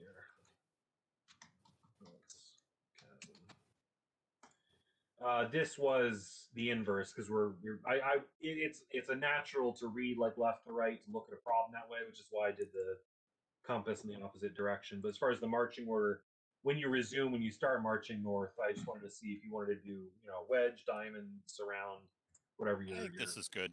Our arcing was, unless somebody wants something different. Okay. So you're able to make it into the woods, and you make it to the next point where you're able to. It's quieted down. You don't hear any noise coming from the chasm or in that direction. If they did try to jump across, you'd pretty much hear a thump for that. But you're also a ways off in the woods now. If they did, they'd have to be literally tracking your steps. And you're able to make observations now back down to the castle. And if we go to, I basically took a few of the photos where you would actually be able to see it, and actually did mark up with notes where you actually see a sentry. I've just got these 5 photos here. It'll flesh out more as I'm starting off from the beginning. You guys are kind of up here now, looking down on it this way, but I'm just gonna summarize and wrap around the whole thing back where we were. So I've got a little yellow S for a sentry, indicating a sentry, and then anything in red indicating like other notes, and we'll zoom in a little bit. So if when you're walking to the front, the door is the main gate, and you'll notice there are several gates structured just like this throughout the thing. They're all built roughly the same. The doors are closed, and the sentries are on the inside of that. This was that kind of main road that runs the length of the inside. These are the stairs that head up into the what look like guard quarters or so. If you look, you get a better shot of this in one of the other photos, but you did see way off the edge there was this outer door with a sentry here, and there does appear to be, I don't know, some kind of overlook or balcony or something, and there are two sentries up there. I want to shoot the blonde tourist that's walking up Yeah, the steps. yeah. They're coming out. This is the Iron Maiden. You just like one bullet, and boom, she falls off the end. The whole mission's done. Here was that one building. The S is for the smoke, which is coming out of that one stack there. This is, there does appear to be this kind of open area. Again, there's not the little picnic tables and whatnot. There are these stairs leading up to a door, which takes you out into this area, and there is a sentry stationed by that door. And then down in this little area too, there's a couple of doors leading into the back of this building where the smoke's coming out, and there appear to be sentries stationed at both of those. And then again, we'll see it again from the other angle, but that other gate, you can see one of the sentries there standing above that gate. And I think that is all there was on this one. Sorry, Kurt. Yeah. I heard you saying the yellow S's were sentries, but what's the red S on top of the chimney? That's the smoke. Smoke. Okay. So a red marker is going to be an indication of something of note. Gotcha. And also, I marked up in advance I have a couple of red notes in here that you won't know what it is now, but when you go back and do your review, planning it out, and you have everyone looking at it, and you've developed the film, the photos you'll take, and we'll have some additional info. Next shot line. Here we had been looking straight down on the gate.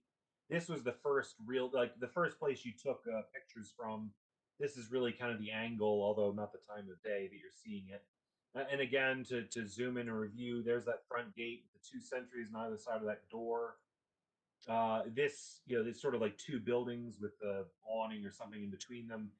At the front door of that one, what appears to be like a guard house, is a sentry there.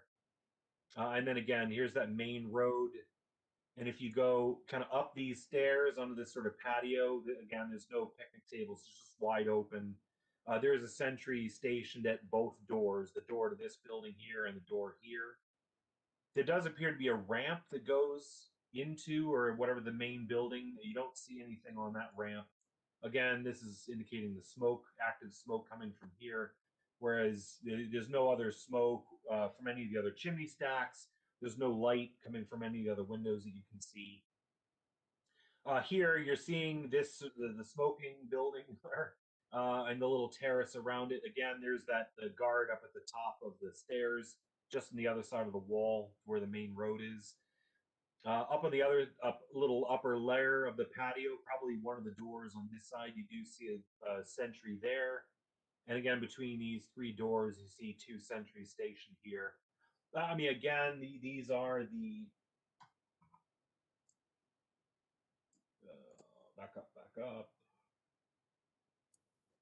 Kurt, last time you were saying that the sentries were just standing motionless. Is that what's going on here? They just stand motionless? Yeah, that's what I was going to review. So again, I mean, this is roughly what they look like as far as their getup.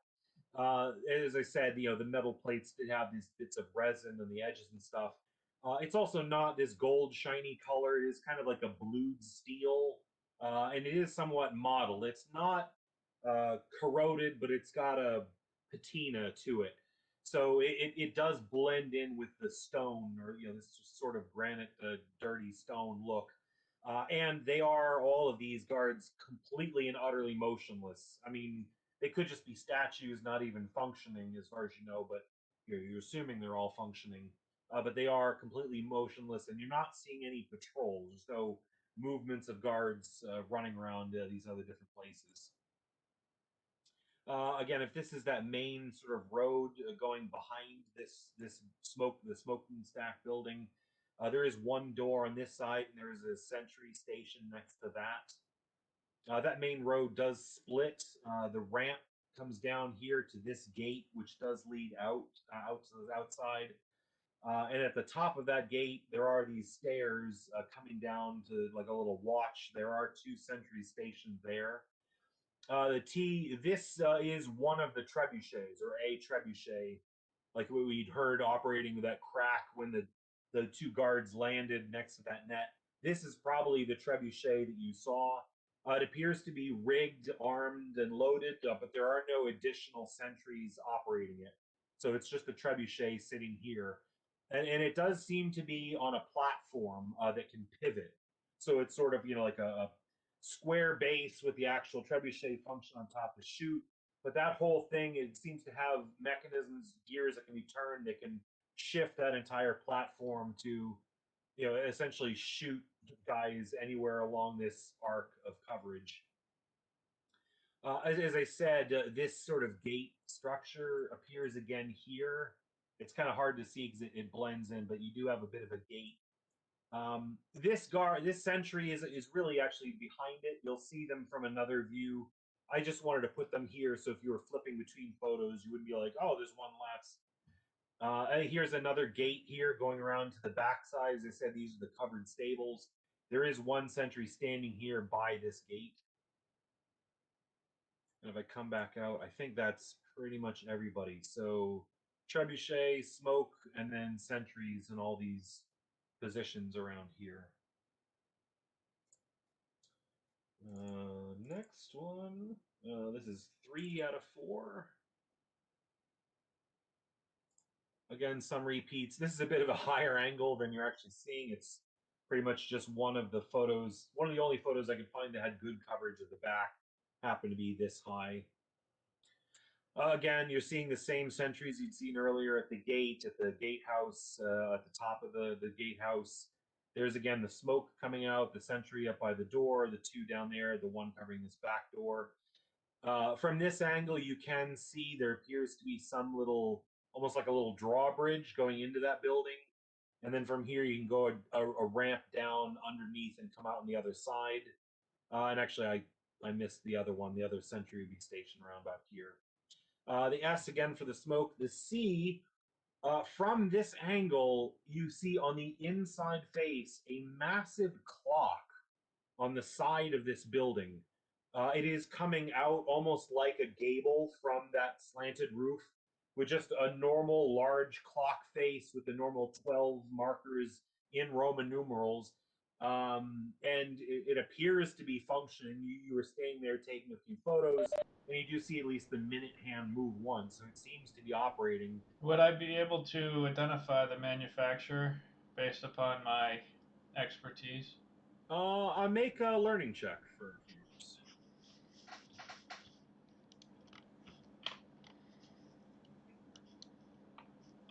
You hadn't seen any other clocks on the other buildings, including in this guard's house, that you noticed. This one is unique, and it does stand out. At least it's facing inwards. I mean, you'd kind of be able to see it from anywhere in the street, or maybe from one of these windows down. On the 23, not a bad roll. 23.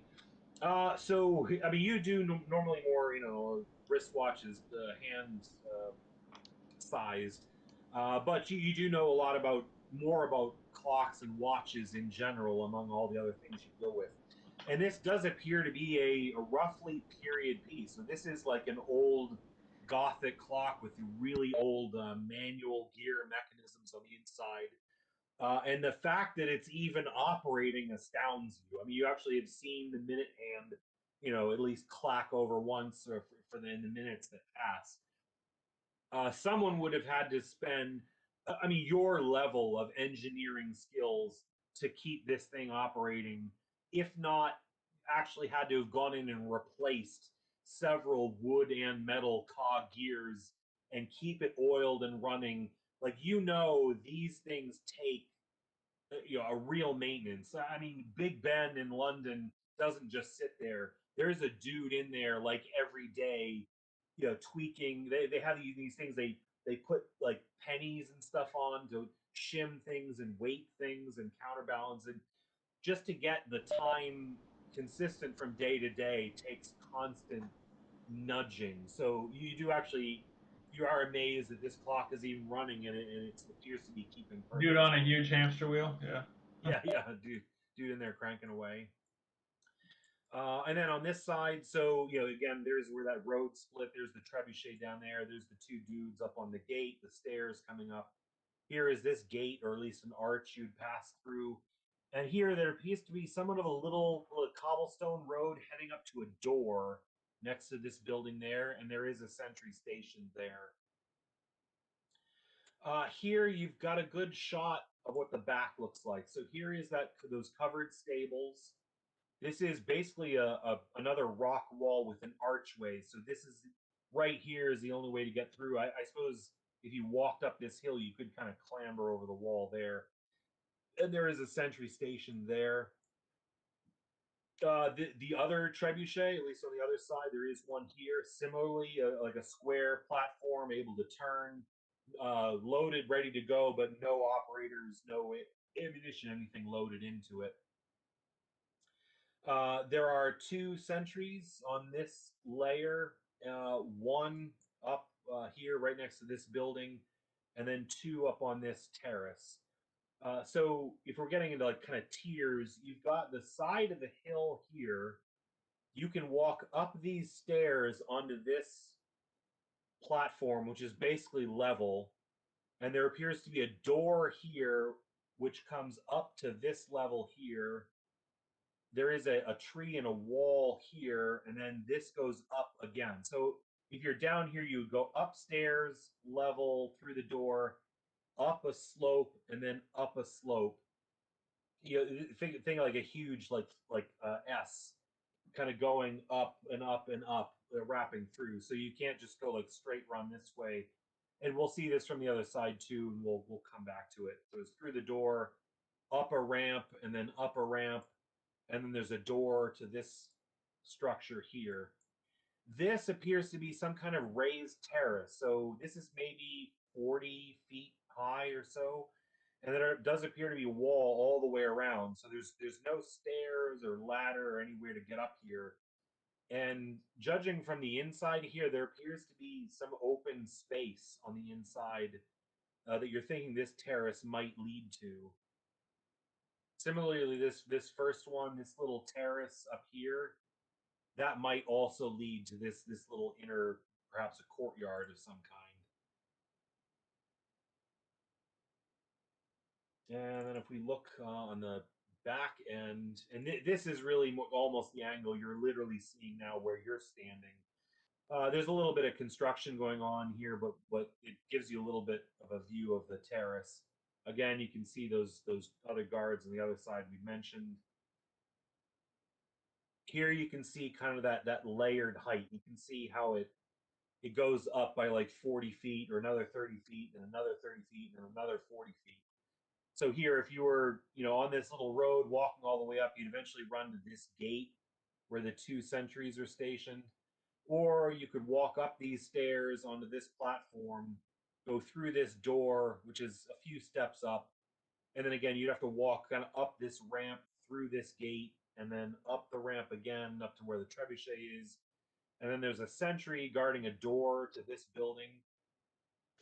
Here's that door to the sentry outside. Remember, we saw this little door here and the dude standing outside. That is right outside of here. So there he is. Here's this extra structure which had collapsed at some point and seems to be being rebuilt but is incomplete.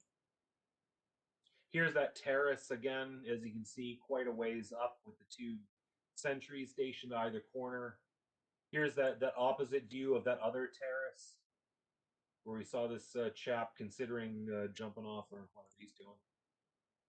And again, here's that sort of empty space on the inside. So you think there might be some kind of courtyard on the inside that kind of sticks out on either of these, to kind of get a nice view. And again, sort of a back out. So there's it from that angle, and then again, this is a little bit more cleaned up. So you can see it's a little cleaner of a snaking run there. So overall, as far as sorry, we got one more. It really is. I'm throwing kind of all of them together, but this be more as you're leaving. You could get another angle from the opposite side.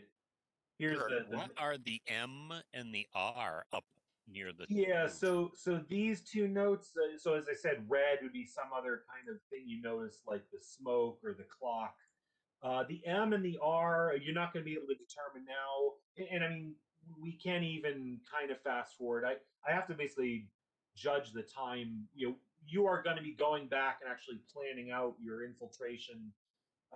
We've got a little more stuff to do tonight, but it's not quite enough. So we may kind of straddle two different time zones. So you're looking at pictures, you're kind of planning out stuff too, and then we'll have the action of you guys actually getting home. So here's the other side. Obviously, here was that long drawbridge, that front gate. Here's that guardhouse with the two dudes kind of out front. Here is that little ramp that you guys saw here. If you've gone up these stairs in front of the guardhouse and then up this ramp, which appears to be one of the only doors to the main building. Here you can actually see it from this angle. It's just a little bit of a walk. There's a bit of an alcove, but you do see a door on the inside, and there is a sentry station there. There also appears to be like a little walkway above, but you don't see anyone up there. Here again is that little terrace that kind of sticks out. You can kind of see the trebuchet and then that one sentry there. So overall, you're sort of inroads. Obviously, you've got the main gate. You do have several sentries. I should draw him in there, the little guy at that door. Sort of walking the main run, but they are relatively spaced out. Obviously, this whole area you've kind of got three here. If you're up on this terrace, you've got three, one at the door, and then these two dudes here. If you're on this terrace, you've got maybe four, maybe depending on where you're standing. This area, it's a little open in the back. You've only got this one guy standing here. The two here are probably looking down this way, so you've got a little bit of play in here. And then as you get to this back courtyard, again, kind of spaced out. You've got two on this terrace if you're going to come up this way. You've got kind of one at each of the doors or gates, these guys up on the terrace. But again, there's no like area where there's like 8 dudes or 4 dudes kind of standing around. Whichever angle you kind of pick it at, you're kind of dealing with maybe 3 at the most. Is there any, and I can flip between photos, any questions, or if you had thoughts, some way you'd come in, or something that maybe wasn't clear as far as how they're shown.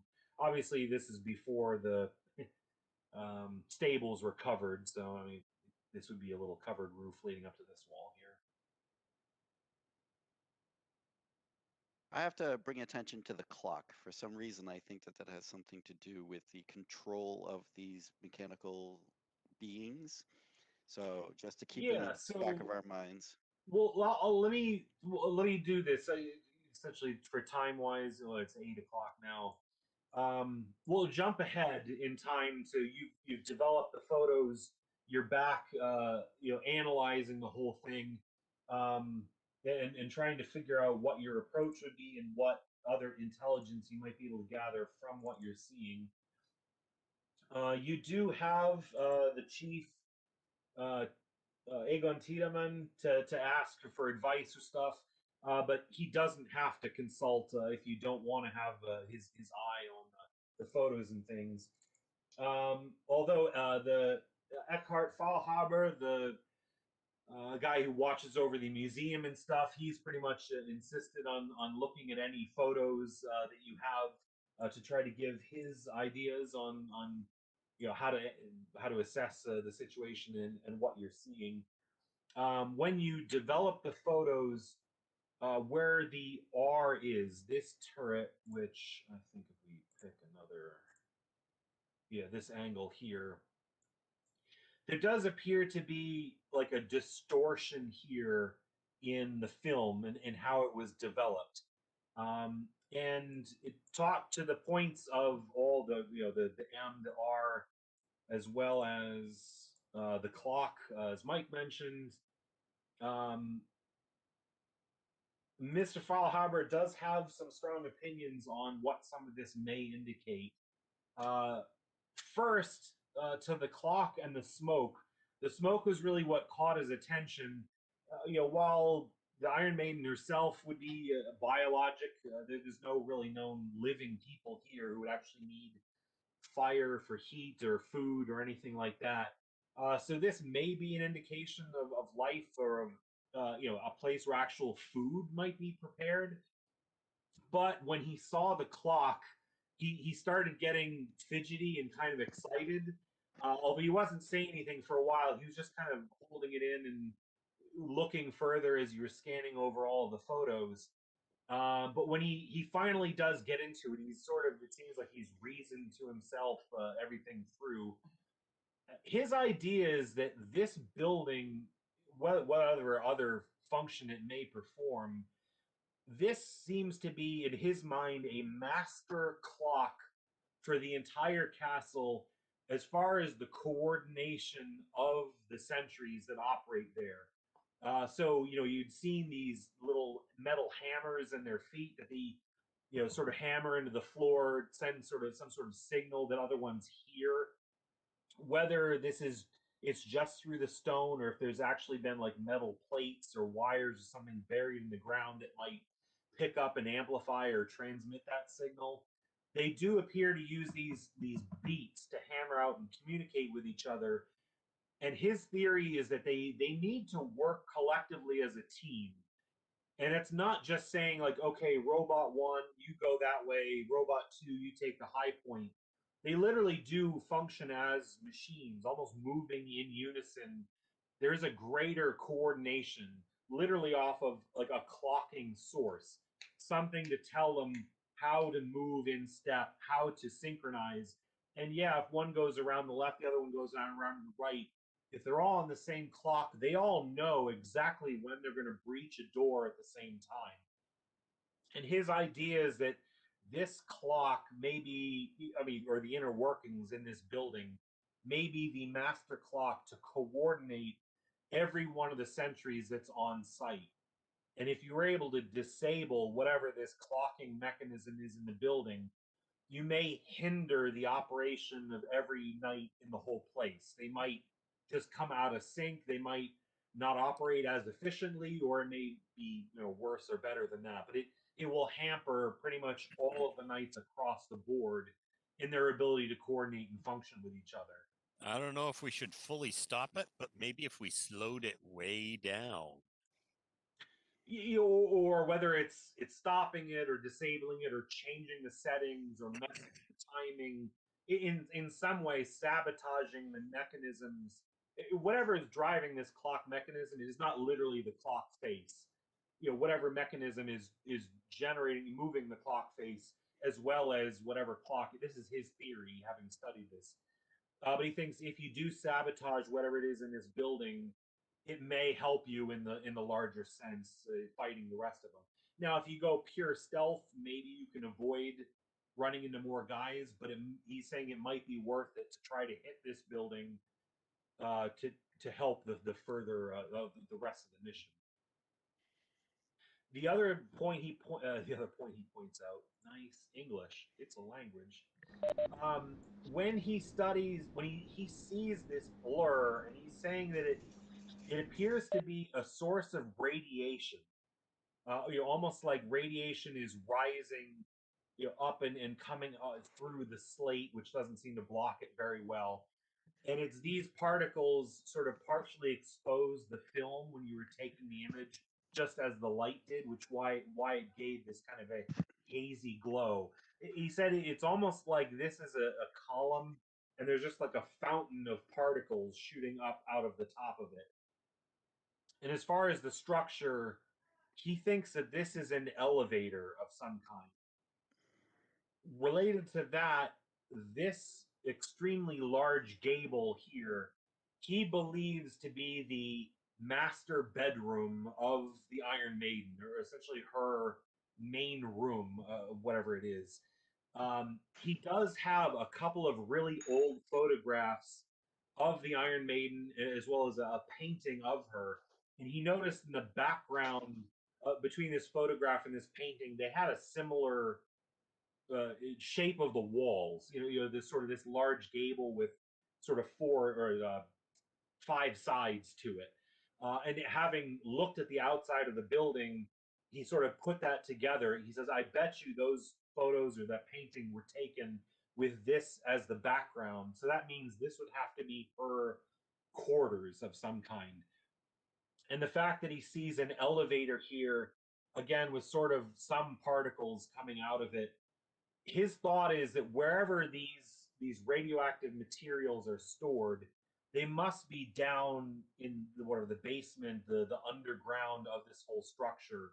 It wouldn't just be in like some side room or something, for her own safety as well as an actual security function.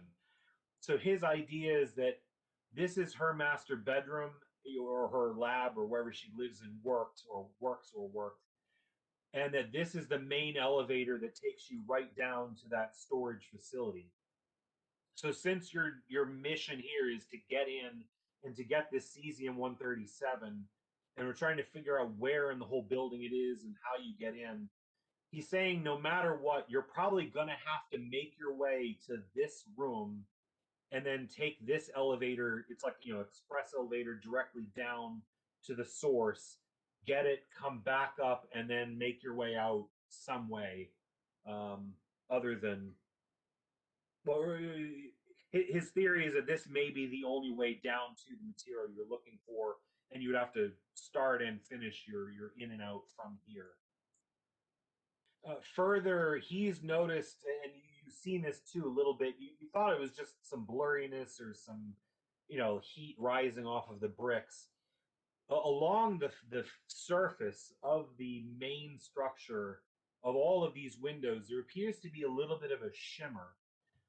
And he's talked about reports of assaults where she had taken her Iron Knights and tried to break into a place to steal something, but they wanted to keep it contained. So they set up this sort of a barrier, a force field of some kind that kept people jumping out of windows, or if the police showed up, kept them, coming in through the windows. Like when you guys did that, the zombie matinee, when you went to the theater where there's all the zombies inside, you guys actually went up over that one balcony and in through one of the top windows. The shimmer that he's seeing, he thinks is similar, so that while all your sort of ground level, doors and windows, or maybe getting up onto the terrace and going in might work, simply scaling the wall and trying to go into one of these windows, you're probably going to run into this barrier that's going to prevent you getting through. So, essentially trying to, I'll go to the other side as well. Like say you just wanted to hop this wall, like scale up and then directly go into one of these windows. It may not work if it has one of these barriers up, but it does appear to be only on this main building. You don't see the shimmer on it, the guardhouse or of the smokehouse or the clock house. I think someone had said, maybe trying to go in one of these windows, like that may work.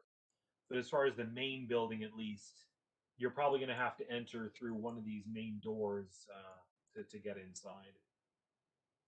So you think that these white parts that stick out partway up are also guarded? Is that the anticipation? Yeah, essentially for the main structure. I mean, you can kind of see how there's really no windows for like, I don't know, maybe 60, 80 feet up.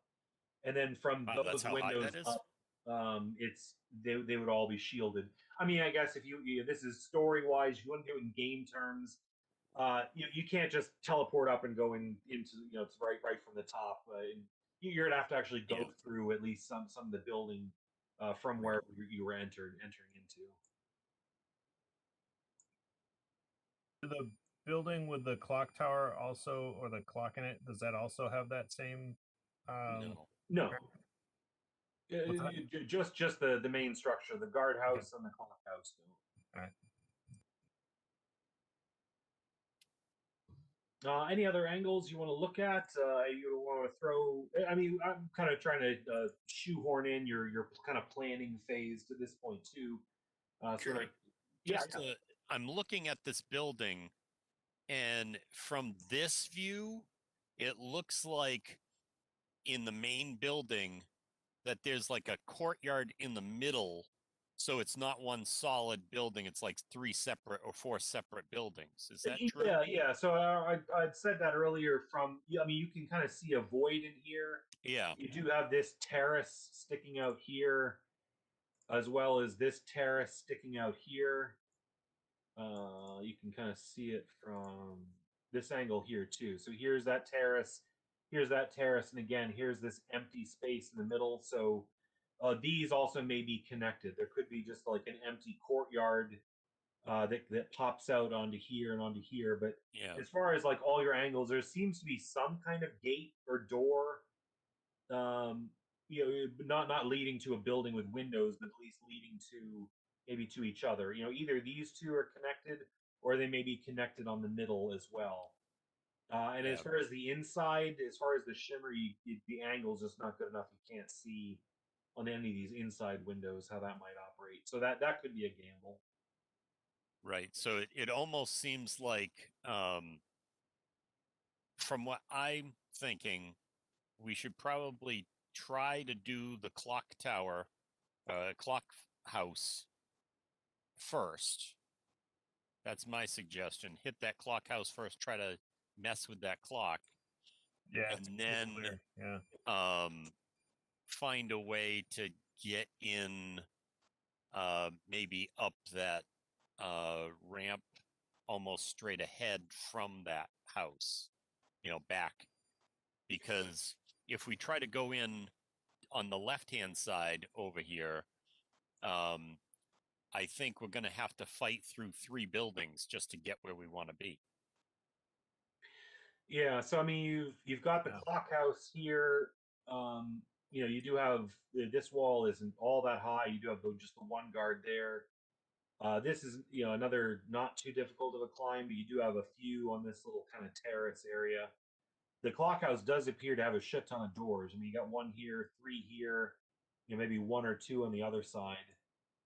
And then if you did leave the clock house, going up this main road, if he didn't see you, you could make it up to here and have these 2 to deal with, as well as the one right at the door. That would be 1 door to get to the main building. Also, so if you left the clock house coming out of here, if you'd already taken out this guy, if you came around here, you could try entering the main building through this door. Yeah, but if we go that way, I'm afraid we're going to have to go through, towards the right, all the way around, and then to the top, which to me would be the absolute longest way we could go. True, or unless they had doors that led to that inside courtyard. True. Or you could also come around here, try to scale up to this terrace to make it again to the inside courtyard. And if not, scale it, go into a door to try to get up that way. There's also this door here, which leads to this building, which stands a little bit apart from the rest, but that might have a door also out to that inner courtyard.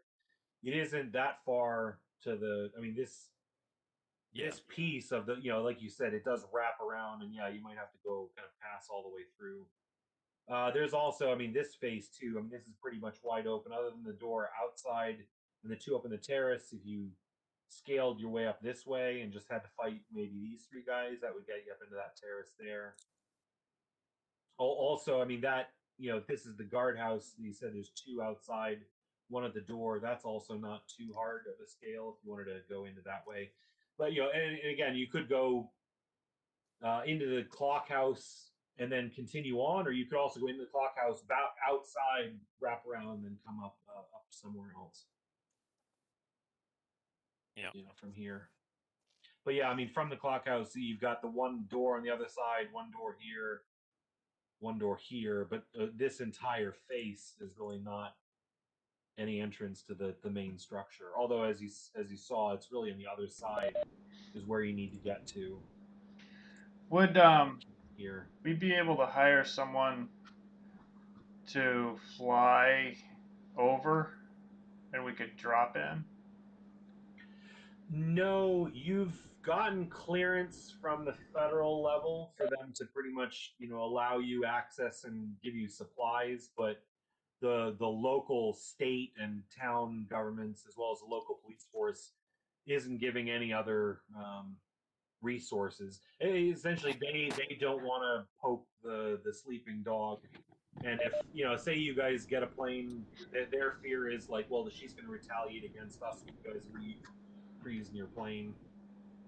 What if we We stole? could always get our smuggler friends. Yeah, I was here, gonna Chewie. say like, who flies a plane? Someone flies a plane, don't they? Yeah. Hans Olerin and Chewie DeJesus, but they and the Yartausen Falke, the Century Falcon, are still back in Berlin, as far as you know. Oh, I just thought someone here. I thought one of the player characters flew. Yeah, I took that. Some people took car. I took car plane as well, and Kurt said I couldn't really fly the plane. Yeah, so if you have like one of the motor vehicle licenses, if it's for a car or a truck or a motorcycle, you're plenty proficient at driving. You're never going to do an accident as long as you pay attention. If you took one of the other vehicles, like a boat or a plane, it's kind of to the level of like, if the pilot died, you could probably land the plane, or if you needed to just fly it and then jump out and let it crash. But actually filing a flight plan, taking off, planning a route, landing it, like that's a little on the difficult side. It's kind of like pilot basic, to use the Rift's game skills. I disagree, Lars. Well, there's like a F ton of sentries all over the place. We come parachuting in. All it takes is one of them to see us, and then he goes and alerts I didn't think everybody else. we. I was thinking one or two. I was trying to think about this from an operation perspective. It's not like we all have to go one spot. I know, don't split up the team, but it's not like we all have to like. I don't know. Just trying to think of different things. I'm going to ask Eddie and the other teleporters where that elevator is coming down. Would they possibly be able to teleport through the wall into the elevator shaft? Can you teleport somewhere where you cannot see or haven't been before? You Yes. can with a high enough level, and I guess if it helps for spitballing ideas, maybe we're somewhat constrained just by the parameters of the game. So it would be an on foot infiltration. So I just say planes, parachuting, squirrel suiting, any of that kind of idea is going to be out. And then as far as like the teleporting through the walls, you'll be able to teleport as far as scaling walls and making your way in, but you won't be able to just teleport right into where you're trying to get. There'd be some kind of enough of a wall or radiation interference or something to stop you there. So it will be more of a you can decide which way you'll get up, on or through the gates and stuff, and which doors you're trying to go into, but you would have to go in through one of the doors and make your way through. Yeah, I thought it might be too good to be true with that radiation popping out the top. I mean, story wise, you're gonna have to make your way through some rooms and then make it to this room, story stuff, and then elevator down, and then make your way out. I don't know. I guess they didn't really have bungee jumping. I guess you couldn't really bungee from here, so you'd have to make some other kind of way out. I mean, I guess you could try going out the window and just climb your way down for a fast rope it or something like that. Rappel. I feel like our best bet here would be to try to get into the clock tower first, or clock house first, and disable that mechanism as quietly as possible, and then see what sort of an effect it has on the robots. Yeah, you know what we need to do? Engaging the We robots need after that to see if they do anything.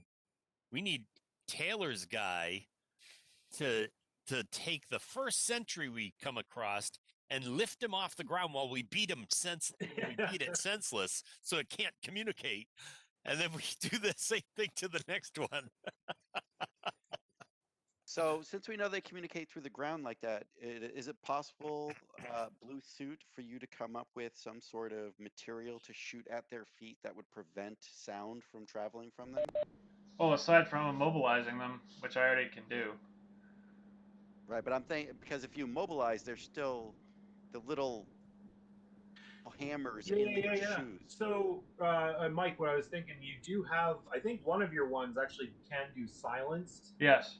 I would say if you were planning this out and engineering this, you could put some foam additive to some grease and do the silenced bane, and instead of preventing them from speaking, it would prevent them from hammering. If you want It to would do be that. the glue one. The glue one, because it already has the silenced on it. I would just modify it so that it's like it permeates. Yeah, the Cleavopatron can do silence too. Nice. I think So that would be very helpful. I'm thinking here we'll plan out your essentially your phases of your plan, and then for the next game we would actually be starting and running the infiltration. During the planning phase, Lars, you can visit the hospital, get the rest of your stitches and stuff, so you'll be at full health. Before, not tonight, but before we start the infiltration, you can all take your second experience point, so you'll be at level. I think it's 11 total. 11. Yeah, 11 total. So level 4 plus 2 to spend. So you can spend up, as far as you want to do stuff. That's it's a great example of, it is a bane you can do. Story wise, you could say, like, oh, I know these things communicate through vibration. I'm going to add something to the glue that deadens vibration. I can silence them that way. It seems like if we can manage it, incapacitated would be a great bane. Which is also part of my glue, Incapacitate 5. It's agility, entropy, or influence. So yeah. And so, like, Oliver Ramos, you've been able to affect them. You've had some mixed results to begin with, but you still seem to be getting a handle on it. At least as far as the influence side, the one thing you've had a hard time doing is the incapacitate. It seems to have an effect, like you're getting a stun or something else out of it, but at least the incapacitate function from the influence side, you're having some difficulty. But in general, like if you were going to try dominate or one of these other ones, I mean, charm might be hard because the way they think, you are starting to get a handle on how to whisper to them. I guess you could put it story wise. So in story terms, out of story terms, don't count your influence powers. Does I'm looking at it. Do the sentries have intelligence?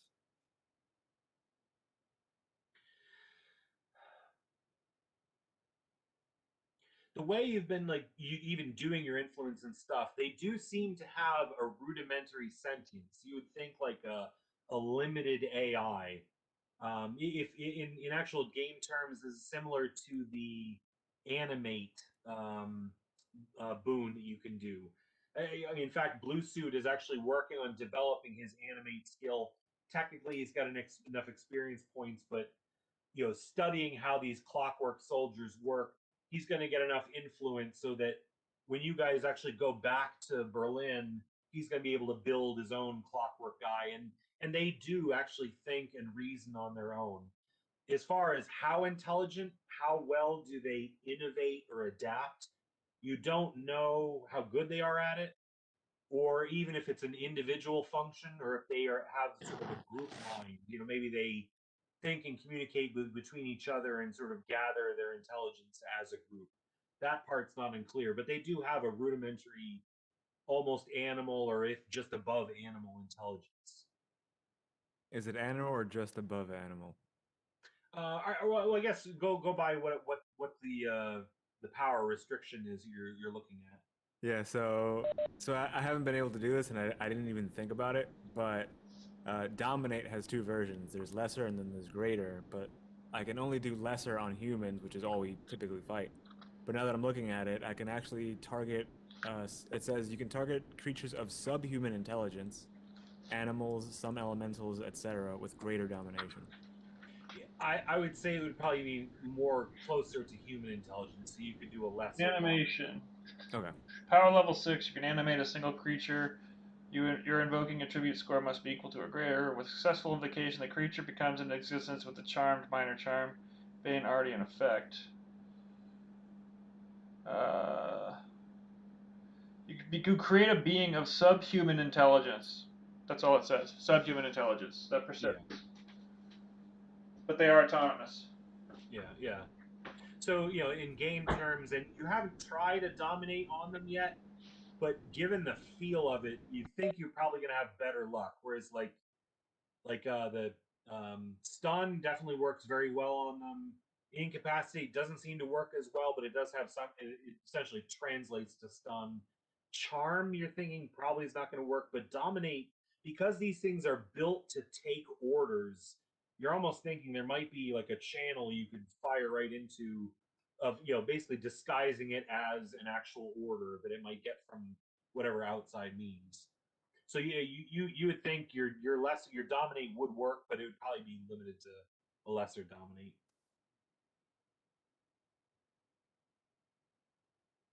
So chopping up the bite-sized pieces. If you've got like a phase one, would be to sabotage the clock house.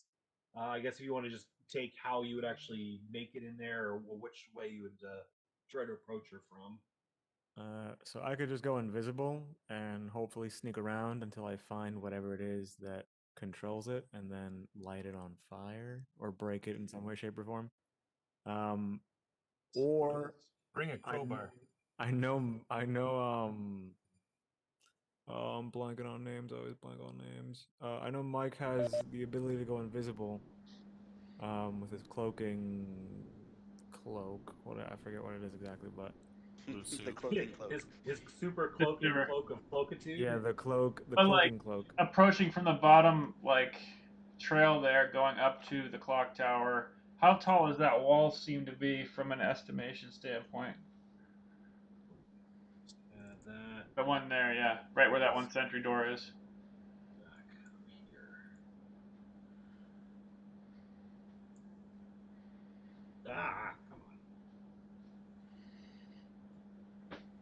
Come on. So sorry. Which height? Well, The actually, from the I can turn from the annotation. grass, like sorry to annotate. Yeah, I turn annotations on. Like basically, come on, stupid thing. From my perspective, it looks like about 15 feet, but From here to up here. I could be wrong.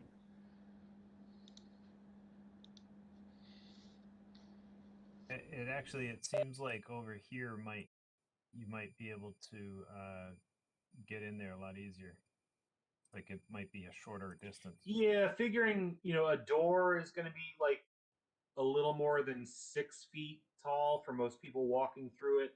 Granted, this is Gothic era; like people are a little bit shorter, but take that as 6 foot. So I don't know, maybe call that 20 feet, and then yeah, around this corner, the land does slope up a bit, so maybe like a 15 feet from here. Well, But I'm just saying, like, the easier it is, the more they're going to be searching for the weaknesses of their own defense. So if you take the harder approach in certain areas, you're probably less likely to be spotted, but it's harder to do.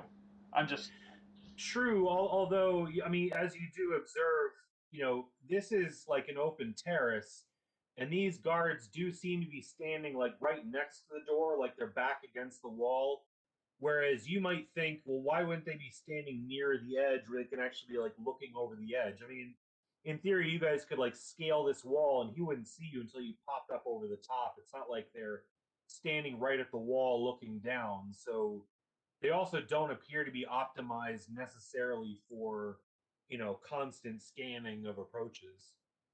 I actually think Lars is right about the coming around the corner because I didn't see it when I was looking at the left-hand picture, but the right-hand picture, it makes it so that neither sentry will see you when you come up over the top of that wall.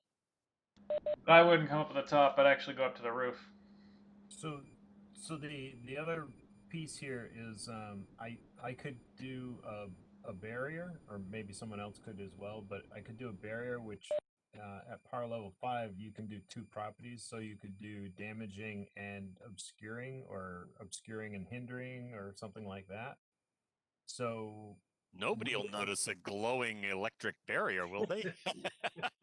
well, I was just gonna say we could put a barrier up so that the guard couldn't see any further than the barrier. That's all. Yeah, yeah. I'm teasing. But I mean, to your point, yes. I mean, now you've got this glowing barrier that's going to alert them that something's going on. So yeah. Yeah. I don't Yeah, know. barrier as creation, energy, entropy, protection. So I guess you'd have to kind of say, I don't know. They give examples: wall of thorns, a ring of fire, a swarm of robotic pests, a cloud of entropic fog. I mean, Eddie can also do. I think Eddie can also do darkness, which essentially just makes a field of darkness. Although you could say, like, well, maybe the dark would be, noticeable itself. I mean, the other thing I haven't discussed too is like what time of day. I mean, do you Yeah. want to do a Doesn't night matter in where the I put it. dark, as soon as the sun sets, or early morning? You think these things probably don't sleep necessarily. Works for me. I have blind fight, but yeah. So I was thinking, like, I want to see what's in this freaking. Like, I could possibly like shoot my grapple up. I know how steep it is there, so it might be tough to navigate. But if I get over to that window, I mean, the other thing, like, I guess if you do get to the window, are you able to get to them without these guys seeing Right. you? I have a feeling we're going to have to take this guy if I can circle it. I circle it and it puts it like a quarter inch to the right. I don't get it. It's WebEx messing with you. Yeah, but I- that guy, you know what I mean. Let me do it this way. Yeah. That guy, hey, it did it. I just have to adjust my aim. We take that The other guy out. thing I'm gonna, You can as go far as like constraints of the game, I'm kind of going with video game rules as far as how far away people are gonna notice the commotion. I mean, any game you ever played, as soon as you fire off one shot, the entire dungeon is going to come running to where you all are. But magically, the guys in the other room don't notice. And I'm kind of trying to do the same thing here. So if you get into a scuff with these two guys, you're probably gonna have to worry about these two. But I don't know, him maybe, or this guy way over here. Like, they're not gonna hear what's going on, or you're not gonna have to worry about guys coming running unless you do something massively loud, like a shotgun shot or something like that. You're gonna be able to fight the guys in each area and not have to worry about aggroing the entire castle at once, within reason. I just don't want you to worry about, like, oh yeah, but if I fire one lightning blast, they're all going to come running because of the bright light or whatnot. Right. That's not necessarily the case. So you're saying don't throw dynamite. Yeah, dynamite might not be good. I think in fairness, they would probably hear that. Yeah. And two, these guys kind of key off, it seems like, more vibration than like literal sound. So, scratching and stuff like that might not trigger them right away.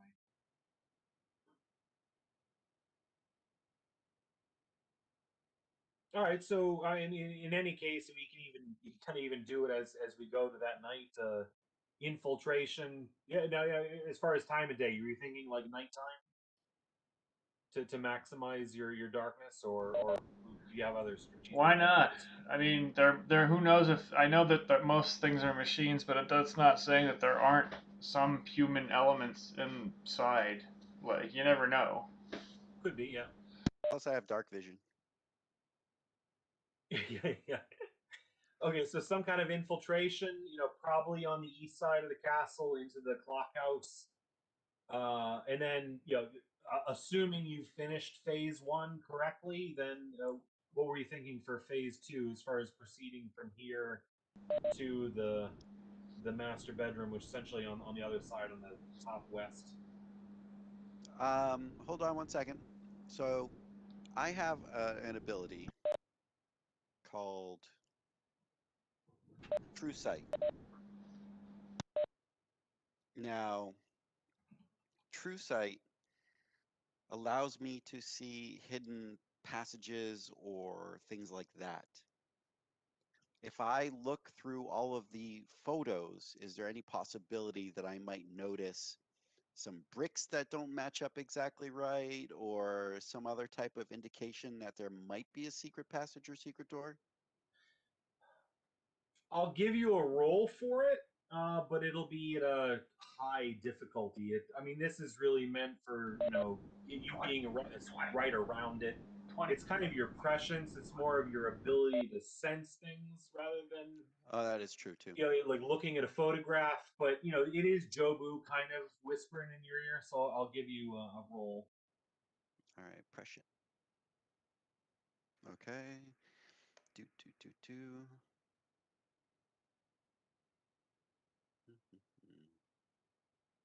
Where are my 8-sided? Oh, there it is. Yeah, it looks like you'd actually be able to see in the dark with that too. Yep, totally can.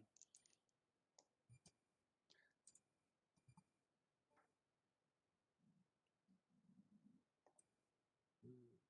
29. 29 is a decent Mm. roll. 16, 8 exploded, and then I had a 4 on my other 8-sided. I'll say with the true sight, you do kind of confirm what he was seeing as far as the radiation emitted from here, or you do get a sense of this being structurally built as some kind of an elevator of some kind. As far as seeing further, illusory effects. Well, actually, with your phantasm, so everyone had kind of seen like a little bit of a shimmer around these upper windows. I'll say you can kind of clearly see it. It's almost like a cyan blue, glowing shimmer over the affected areas. So you're able to confirm that it is sort of covering all the windows of the main building, and you're actually able to see it does extend. It appears to be to the windows on the inner courtyard as well. Secret doors and stuff. Let's see.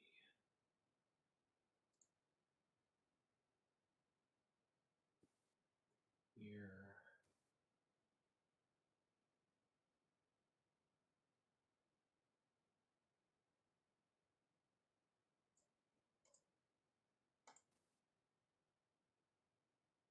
Doors.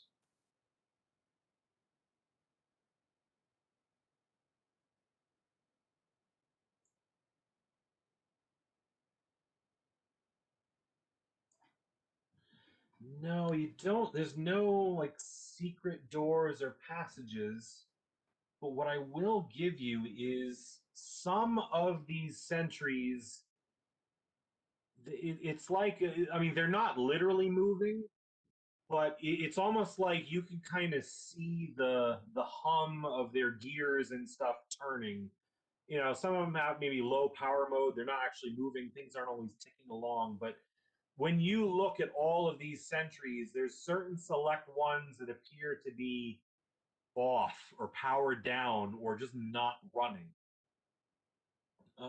Let's see. I can mark up individual ones, but let's say like 20% of these, it's almost like they're a non-working sentry that was just kind of sat in place, or it is since wound down and it's no longer operating. You don't know if it's just turned off and it would have to be activated, but all the rest of them seem to be ticking along. The little gears are whirring along inside them, whereas about 20% of them, including at least one. So if you imagine it, if in any area, so out of these four, I'll say one of them actually isn't running, as it were. So it could be that it's completely dead. You don't even have to worry about it, or maybe it's like on reserve power, and maybe a fight starts and like 2 rounds later it turns on or something like that. Because there really wasn't anything as far as secret entrances or doors, but given your good roll and your true sight, I'll give you that a bit of info. It looks like about 20% of the sentries that you're seeing, and I'll mark up the photos with the individual ones in any little area. So like out of these 3 guys outside of this guardhouse, maybe one of them appears to be powered down or not operating. Maybe Awesome. the way he picks up on that is we took, 3 or 4 pictures in fast succession, and he sees, a slight movement in one of the robots from one picture to the Yeah, next. yeah. Something would normally be imperceptible. Cool. Yeah, I have a feeling we're going to have to come around to this door here after we finish the clock tower to come in. I have a feeling that's where it's going to be easiest for us to get in and not have to traverse the entire building. Yeah, I mean, I've probably been studying this more than you all have. As far as getting essentially to here, this would be the shortest run would be to this door, but then like you said, you have to go around the entire building or at least up into the courtyard and then back into the building. If you came around to this door, you'd have to come through several guys. Well, these guys are outside, I guess, unless if these guys didn't see you, at least a couple here. And then kind of the most direct route appears to be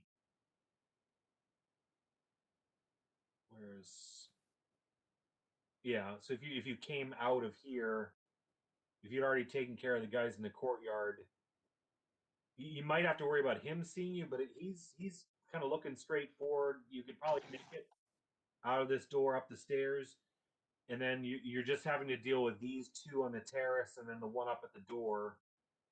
And I'll let me roll. Well, this guy would be on his own, so I'll say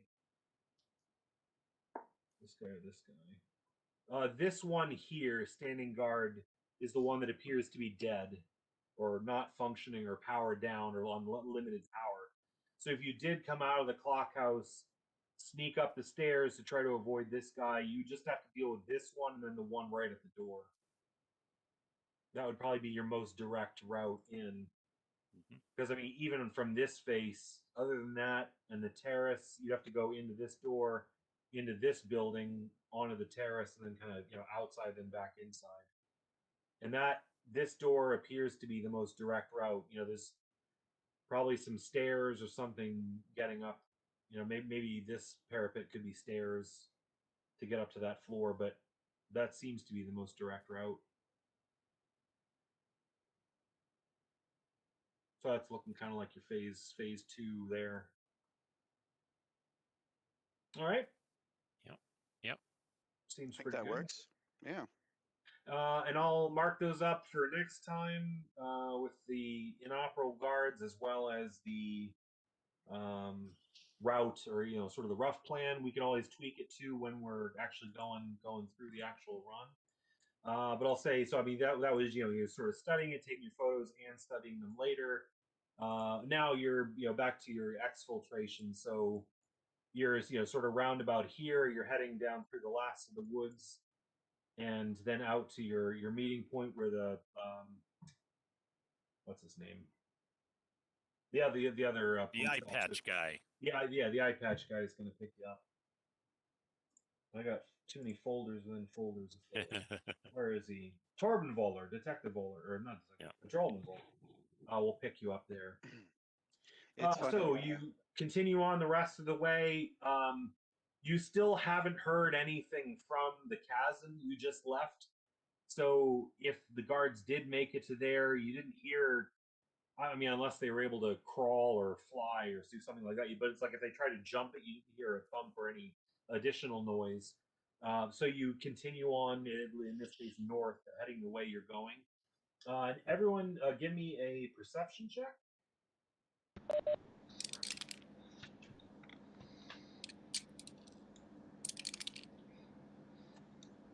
$18.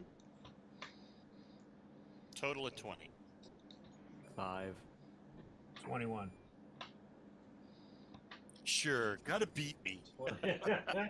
I got Lightning Brothers racing for who's going to get there first. my 8 exploded.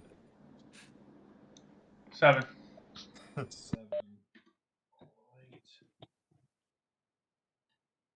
18. 18 was pretty good, but the 20 and the 21. So Shooting Star and Blitzman up in the brush ahead. You notice these same vines that you had seen near the rope trap, and following the vines down, you're able to see. There's sort of you don't see anything. You don't see a trap or the net, but you see the vines coming down to the ground. So you figure roughly the area where that net trap is, and you're able to scooch around it. This is probably something like here. So do you want to avoid it by going to the right or to the left? Essentially, the net is kind of like right at the apex. You have to go down the slope a little bit on either side to get around it. We can't see that little box that sent up the alert up in the tree, can we? From where we are? See. From where you are, no, but it would Okay. be nearby, assuming the structure Right. in the same way. Right.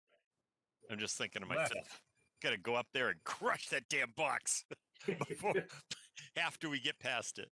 Okay, to the left. All right. I think we should go left.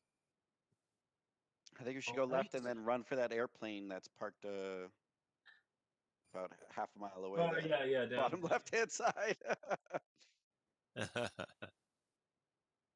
Huh. That is great. I mean, given the tree cover, he must have been flying over. That must be a yeah, that's funny. like a satellite shot that actually caught an airplane flying. Oh, that's crazy. Okay, you went left. All right, and give me another perception check.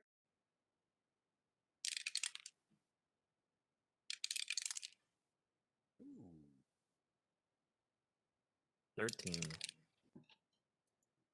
16 this time. 10. 18.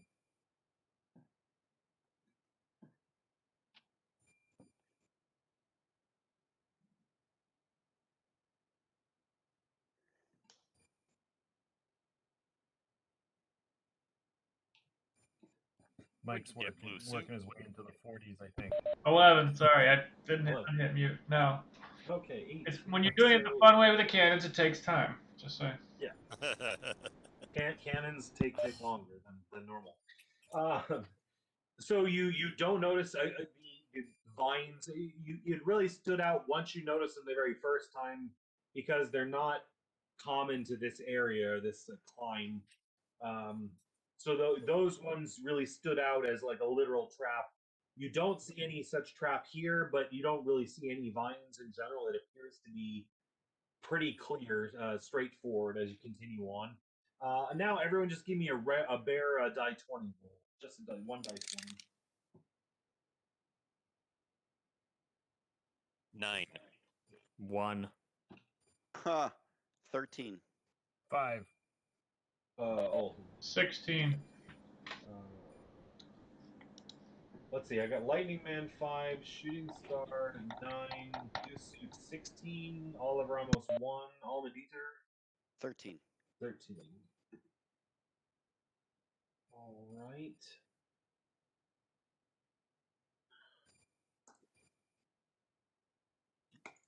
That was the net. And Oliver Ramos and Lightning Man. Wolves pounce out of the brush and attack. Oh Yeah. no! Oliver Ramos.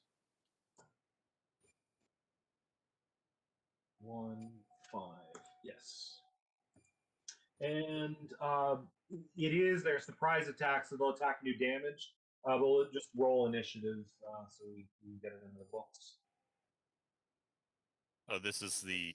Is this going to be for next time, or are we doing this now? No, still doing it now. It's okay. It's 8:45. We should be able to bang. Ooh, natural 20. Of course, I get that on initiative. 2. Wolf. And the German, it is Wolf, and the German for wolf is wolf. So. All right, an initiative 47. Holy, I think Eric's going first. That's so high, you almost joined the surprise round. Yeah, almost. I have 18. 18. 22. 30. Holy cow! 26. This is a solid. They're going to win the surprise round, but I think they're going to win the one after that. Nope, they rolled natural 20. Everyone's Wow. everyone's throwing their initiative rolls on this one. God, what is that? 34 for the wolves. Wow. Of course, I just blew my natural 20 on their initiative, which they didn't really. I am fine with this. So Kurt, is a wolf's attack precise or forceful? Good question. I would say forceful because it's even though it might be like actual like piercing damage from biting down. Right, it's the They- power of the jaw. It's the power of the jaw. Precise is more like knowing where to. It's a strike. nimble So attack. Yeah, the there's something precise is more of a, you're weaving in and out, a dagger strike behind, yeah. Yeah. Okay. Insert. Okay. And I do have everyone sort of like cleared, so no one has any powers up and running at this point. You're Correct. too tired to be running everything. So I'm gonna have them each do their surprise attack.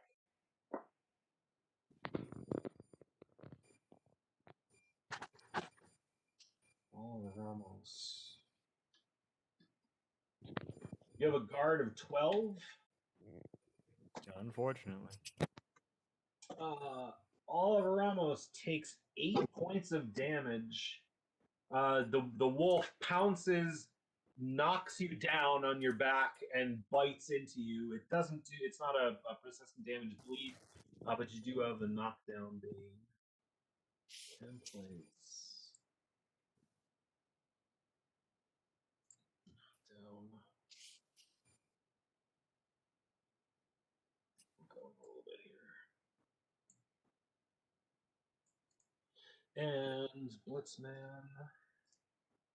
I've got your guard at 18. Yes.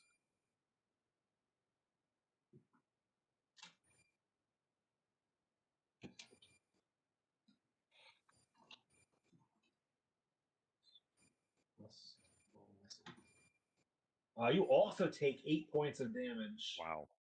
Wow. And this one, you get the persistent damage. This one, it basically bites your arm and just it tears as it you break it free, and it's now bleeding. God, where's my? Oh, wrong page. Persistent damage. Actually, it wasn't too bad for rolls there. This is a 4. That'll be on next turn. And I have to do.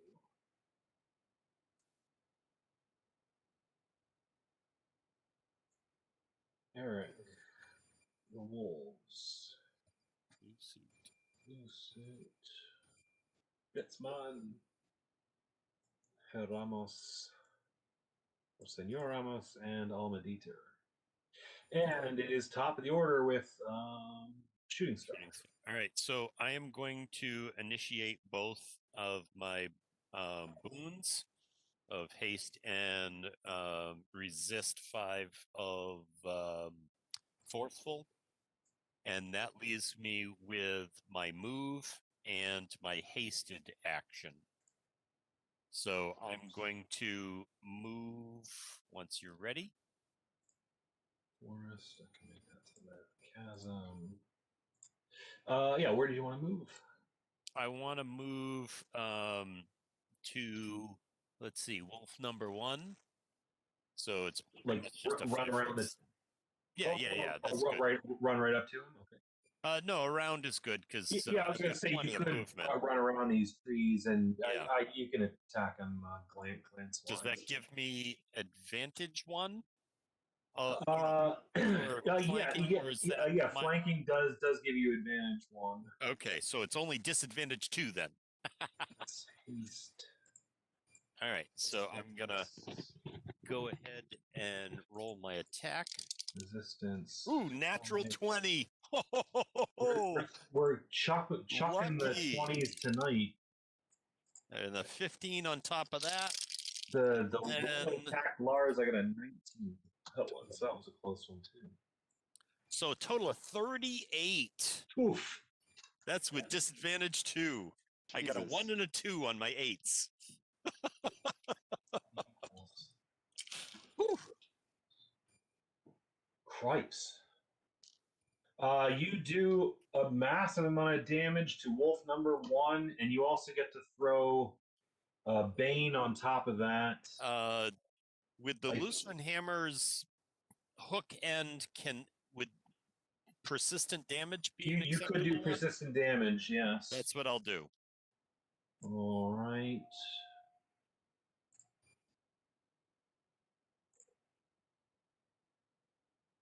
Wolf gets persistent damage 2. And remind me if I forget on his turn to roll that damage. Well, that's next. So Oh, which actually is right now. So right now, well, actually, you roll it. It's 1d4. Well, let me A check die- this one. a die 4. I think you might be thinking of heal. Persistent damage. Ugh. Yeah, 1d4. Okay. I thought heal and persistent damage are different. It's 3 points of damage. only points of damage. Plus 3. Oh, and I should say it is injured. I should hope so. Well, yeah, if it didn't, you'd be like, God. We're in trouble. Mommy. It is their turn.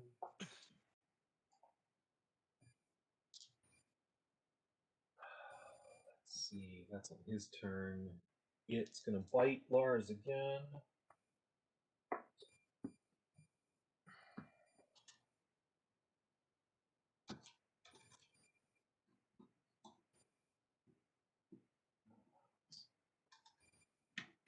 Oh, jeez, I thought that was gonna be another good one. Lars takes 4 points of damage. I'm not sure good is the word I would use. Well, I'm like, oh, geez, it's gonna be a lot more. I was like, oh no, it's only 4. That's not too bad. Lars, you're going to have to get one of those counter attacks that Yeah. negates a attack and gives it back to him. Oh yeah, the battlefield retribution. Well, actually, Almadieter could do that on one of these. That'll be interesting. It's like the wolf will bite, and then it'll be like a teleportation window where it like bites its own tail, literally. And the other one is going Next to be- character. What's that? Next character. Next character. Well, Almadieter can do it on her turn, even if it's you're about to get bitten. She can do it as a defensive act. Well, actually, like now, for instance, it's going to bite Oliver Ramos, so we can see. Now it's gonna kill Oliver Ramos. So, do you want to try doing that? Do your battlefield retributions and interrupt action? I think I want to save my action to heal these guys with my heal boon. Okay. No, well, Oliver, how close to death are you, and should I do battlefield retribution, or shall I heal you guys once? The wolf did half of my life in one hit. So you can basically see roughly the same. So he's injured. He's below 2/3, but he's not Okay. below 1/3. I'm knocked down, which means that the next attack has advantage on me, and I have Alright, 12 guard. So I'm battlefield retributioning. Okay. Let's see. I always have to.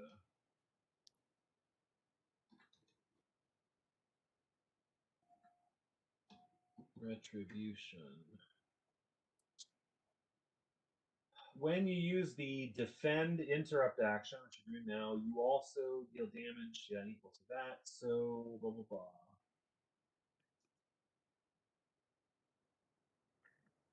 And I'm rolling. I have to look up the defend action. Okay.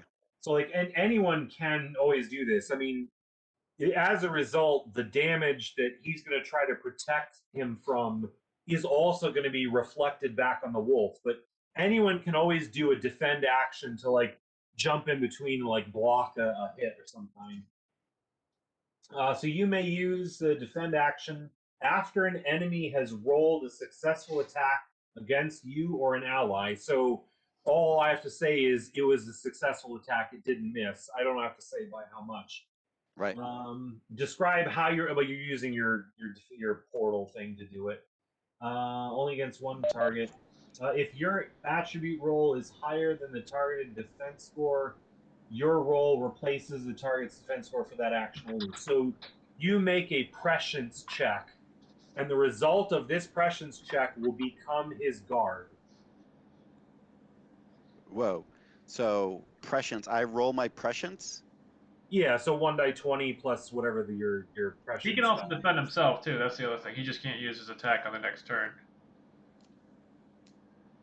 Well, hold on a second. So I just want to understand this. I'm rolling my prescience check, and that's going to be Oliver Ramos's guard. Yeah, as well okay, to okay. determine how much damage it does back on the wolf. Okay, sorry, So I just, misunderstood. You don't have to have Battlefield Retribution. Anyone could always do this. Like say someone's about to get knocked out, you could say, you know what, I'm gonna skip my next attack. I'm gonna do a defend action now and try to essentially defray some of the damage. Okay, I rolled an 18. 18. Okay, so 18 is going to become his new defense, and now whatever it exceeded by. How does this work? When you use the defend interrupt, you deal damage to the attacker equal to the amount by which your action roll exceeds the attacker's roll. Yeah, so his guard is now 18. If the wolf rolls a 10 total, you do 8 damage to the wolf. If the wolf rolls an 8, whatever, a 17, it just defend. You just block it all. And I roll. That's 18.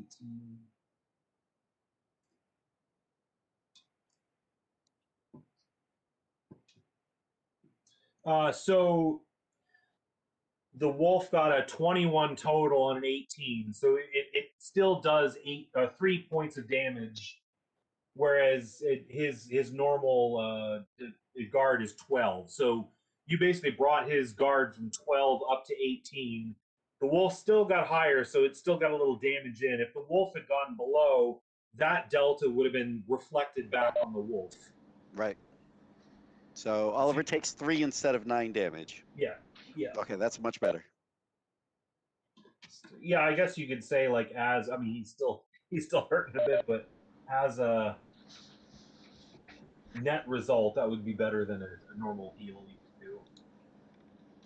Okay. And that was also because he did have advantage, but he also had a high roll on that.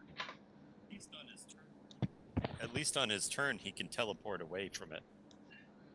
Good, yeah, even in his knockdown position. And that is it for the wolves and blue suit. I am doing a focused action. I am loading up on. Oh yeah, I'm not doing anything. So I'm just shooting at him. The Number 2. Yeah, number 2. So that gives me advantage, and I may choose to spend a legendary point if this doesn't work for me. And you're doing this as a damaging attack. Damaging attack. Okay. With my gun. Oh, I like that. So roll the natural 20. It is the time to roll 20s. 5, 4. That was a 4. That was a 4. And I'm going to roll another 20. More than likely, this wolf is flying through the air. Oh, well. Thanks for the follow, Bad Angel. We just got rated, by the way, guys. Down. Woohoo! Rated. Rated by Mad Patty. He's a really good DJ. Holy! Nah. Let's go for the record, guys. I just rolled another 20. this wolf ain't gonna survive the round, I don't think. Alright. That did not do... Okay, so the total is 52. This is what happens. It's a baneful attack. So he Woohoo! automatically gets knocked back. He takes the damage, and it's an inspiring attack because I have the inspiring feat. So Oliver Ramos, who's witnessing my attack, gets to roll 1d4 to heal. And I'm out. All right, so the blue suit aims your air gun directly at the wolf. He takes his time. He does the Murtaugh, stretch the neck, crack. He hits the wolf dead on. It damages it. It goes flying back. What's the normal knockback? Was it 15. 10 feet? It's 15 for mine. 15 feet. The wolf yelps, goes flying up into the air, and when it lands, it is dead. And Oliver Ramos, because it's right in front of him, and the thing was drooling right in his face. He is so inspired by the morale boost, he gets to heal for 1 day. And my flavor is I just. he does the blow off and the fast spin as number 2 drops. And I'm just tracking your health as well. What did you heal for? Oh, For this- one. Just Oh, one. just one. Who would I you tried, prefer? man, I Blue suit tried. rolled it instead? I'm trying to get higher up in that feat, but The die rolls have not been good today. The dice have Dice not been gods, kind. yeah. Okay, the wolf yelps and thuds to the ground. Oh, actually, Favon is not here tonight. And that was a focus actions. That was everything. And then we go to Blitzman, Lightning Man. Oh, and you've got persistent damage on you, so I have to roll that now. Yep. That's just that's not 1 to 4. It's 1 by 6. yeah. So that feat, by the It's way, 1. So the dice gave you a pass on that one. While it hurt Eddie on the other one. So that feat, that inspiring champion, is when you roll for a damage attack exceeds an enemy's defense by 10 or more, you can grant healing to your allies as outlined below. In order to gain the healing, the allies must be within a range of 5 feet times your presence. My presence is 4. So 20 feet, anyone within 20 feet, a single ally can see the attack and heals the 1d4. I'm guessing I get to choose the ally. I don't know how that works. Because it's a seer. So I just figured, because it would have been Metamorph. Actually, Metamorph isn't even there. Actually, only Oliver could have done it anyway, because he's the only one within 20 feet of me. So Yeah, Kurt, isn't it everyone within 20? no, tier 1, which is what it is a single ally that can. Oh, a single ally. Okay, yeah, tier 1. Gotcha. So for the persistent damage you said was 1 point. Yeah, it was only 1 point of damage. Okay. I rolled the same garbage. All right. Okay, so if I attack as a focused action, it's a Advantage. You Advantage actually one. get advantage 2. 1 advantage because you're taking your full round action as a focus, and advantage 2 because you're flanking. Perfect. I'm doing that. I'm zapping that mofo. Oh, I'll move the initiative down. Trying to zap that mofo.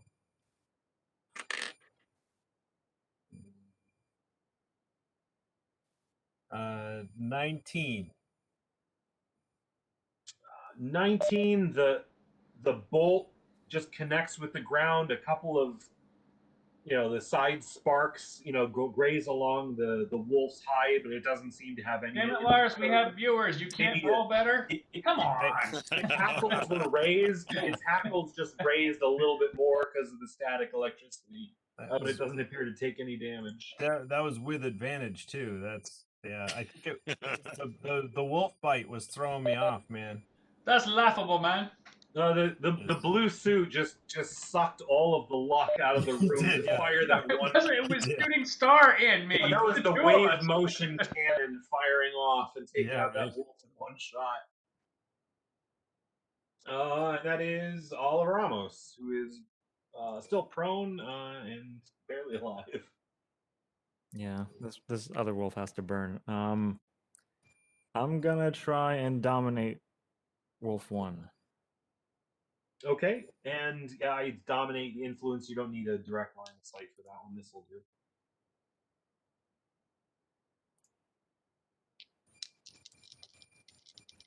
And this is greater domination, I think, for the animal. Yeah. Domination, and that is the bane.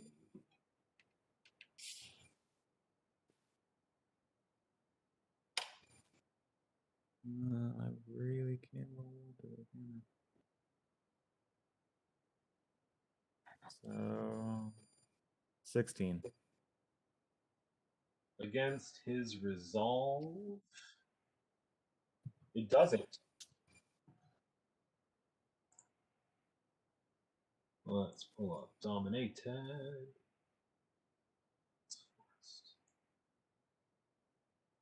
Oh, and he has persistent damage on him.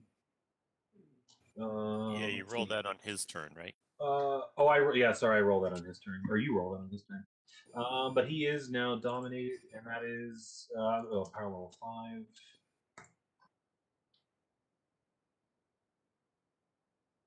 Okay, and this one is greater domination. So the target's every action and move is under your control.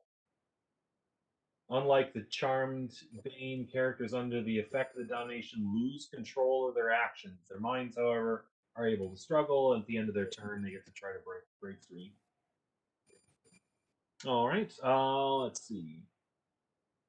Anything else? Sorry, I forgot if you said it was a focus action or if you're moving. Yeah, I'll get up Okay. and then start walking towards the wolf. Oh, I tell it to heal, basically, just to sit there and do nothing. Oh, okay, I was gonna say heal. He's gonna heal himself. He pulls out a poultice. I was gonna say you should tell him to flop on his back and show us his belly. Yeah, actually, I am gonna turn this to like minion color. And where do you want to move to? Just towards the wolf. I know I only have like 15 feet or whatever. 20. Yeah, You want to be 'cause he right next kinda- to him? Well, I was prone, wasn't I?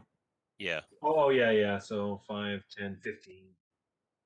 Well, those are some bushes, so I'll say you're standing there. That'll be it. And that was Oliver Ramos and Almadieter. So I used my major action doing my battlefield retribution, right? Yes, so you just have move and minors here. And actually, I guess I should technically. It was supposed to roll after I told it to stop moving, by the way. Let's see. Or sorry, what did you say? It says that their minds, however, struggle to regain control of their body. They cannot take actions of any kind, except thought, unless it's ordered by you. Every action which the attacker orders the inflicted character to perform, which is an extreme violation of their nature, gives the target a resist roll as a free action to end the effect. So, And I'm assuming it still acts on its turn. It's just you tell it what it's going to do. yeah, but I think because I think it gets a free action now. Yes, he's correct. Every time he commands something to do against its nature, so it wants to attack. He's basically saying you're not attacking, so now it gets to roll to resist. Yeah. Well, but I think that's going to happen on its turn, No. though, wouldn't it? No, it's specifically stating if you dominate it, but then you command it with whatever you command it. Every time you command it to do something against its nature, it gets to roll to basically resist the effect. Yeah, every action which the attacker orders the afflicted character to perform, which is in extreme violation of their nature, gives the target a resist roll. Yeah, as a no, free I action to I end the get effect. that. I just didn't know if it was. Okay, well, it's your decision on if it's an extreme Oh, violation. no, true. I just the order part. I mean, because it gets a resist at the end of its turn, so I thought that would be doubling It doesn't down. get a resist at its turn. It gets to shake off the Bane. Yeah, no. I mean, it gets the resist. It was just two of them. So I didn't know if you give it the order now No, and then the order my point happens is, on its turn. I guess the turn order. So every time he gives it a command, it gets a chance to resist. On its turn, it can choose to resist the Bane. It doesn't get an automatic resist to dominate. Yeah, no, but I'm saying that it doesn't. You can give it an order, but the order doesn't like. Basically, I'm thinking it's its turn next. Eddie, what does the wolf do? Eddie says the wolf does this. Okay. Now, then I roll that. That's what I mean. It's I understand. I see what you're saying now. I get it. Yep. Everything. Yeah, I think that fits. The damage too. Yeah, and the damage would happen first. So I was just I am marking up how the wolves and stuff are doing. I check me if I'm wrong. Lars, I have you at You've taken 13 points of damage. You've got 8 left, and Eddie, you've taken 12, and you have 4 left. No, I have 26 hit points to start with. Like my original starting is 26 because I spent points to bring that up when we got the point. Oh, okay. It went from 24 to 26. So Yeah. you have 26 hit So- points total. You have 3 lethal damage.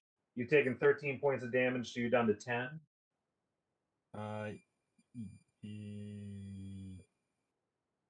Yes, that sounds right. Okay, no, so I'm just checking. So I have you at 38%, and in Oliver, I'm gonna say I have you down to 4 hit points. No, I'm at 6. My max is 16. So 16 minus 8 is 8, minus 3 is 5, plus 1 is 6. Sorry, I did a +1 instead of a -1. So you got 6 hit points left. Yeah. Okay, so you're both at 38%. No, I was just gonna add the injured or bloodied, so you're actually both just injured, not bloodied. This is just to help your own teammates too for prioritizing heals and Wish stuff I could help you. Hun. on the board. Okay. Yeah. So Alamedina, you'd use your major action as the defend action. You have a move and any number of minor actions that you want to take. Yeah. So Kurt, I'm down to 7 hit points left. So it's it was 8 points the first hit, 4 points the next one, 1 point the last one. So that's negative 13, and I already had the -6 from the lethal damage. I only had the -3 from the lethal damage. I think I gave you some of the. Oh, is three that of what it that. was? Yes, you just got 3 lethal damage now. Okay. So I wasn't. Welcome to the accounting program where we add Yeah. extra numbers. This is why people are like, we just play video games. Why is everyone doing math? Yeah. No, I think it's coming up too because a lot of the other fights, no one really taking that much damage, and we have 2 of you guys that are like near getting knocked out. Okay. So And I'm it's at 10. silly wolves, not even the Well, gollups. someone decided to attack us with wolves. Well, I mean, as I was saying, wolves are not small creatures, So this is what pounced on Eddie and Lars and took a bite out of them. Okay, so Almadieter, any move or minor actions? Yeah, I'll move up to stand beside Oliver and who's that, Blitzman? Are you here?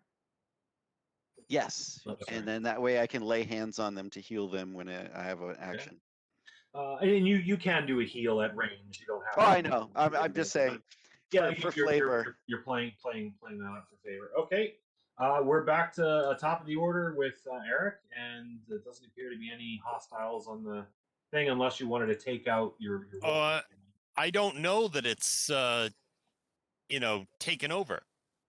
So I'm attacking. Because nobody said, "Hey, I've got it dominated. Don't worry about it." So here we go. I don't know. I might give Eddie the a lot of times I think Eddie's control abilities get unduly. I mean, like with the Iron Soldiers, he has a hard time creating them. I don't know. I guess I'm going back to my comic book days. Whenever the bad guy is possessed, there's always like the little blue sparkles, like above his head or something like that. So I'll say you know that your companion has dominated the thing. You can choose to still put it down in case it broke free from the domination. Yeah. It's your tactical choice. 24. 24. Okay. We're doing it. And I'm getting good rolls. You do damage. It's not enough to add a bane or anything on to it. It is still injured. And now I'm going to take my hasted action at disadvantage 2. Okay.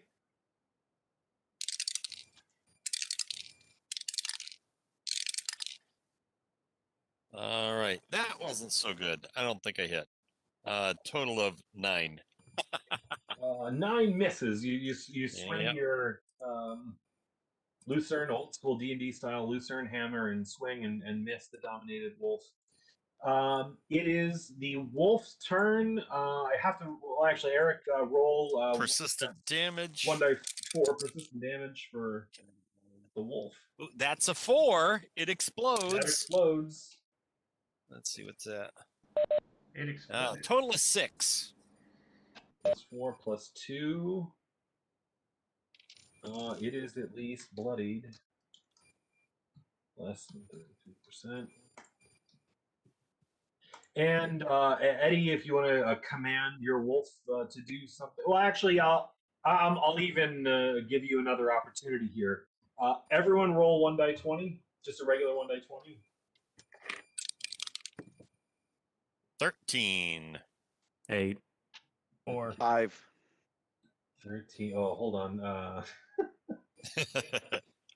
I think Almanditer had 5. Who had the 8? 6. I had the 8. 6. Oliver had the 8. Blitzman? 4. 4. Almanditer and Lightning Man.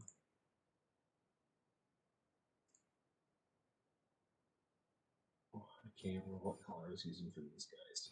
This one.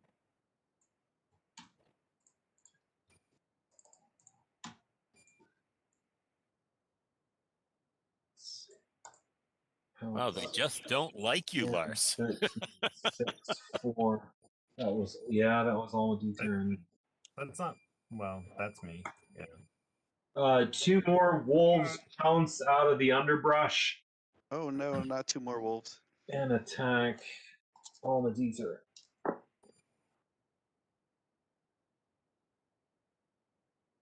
Number 3 pounces and misses Almanditer. I'm gonna say you could have healed those 2 guys. But you're like, I'm gonna run and help those guys. And like just as you ran, the wolf's like, jump, like snaps his drooling jaws right behind your head and misses.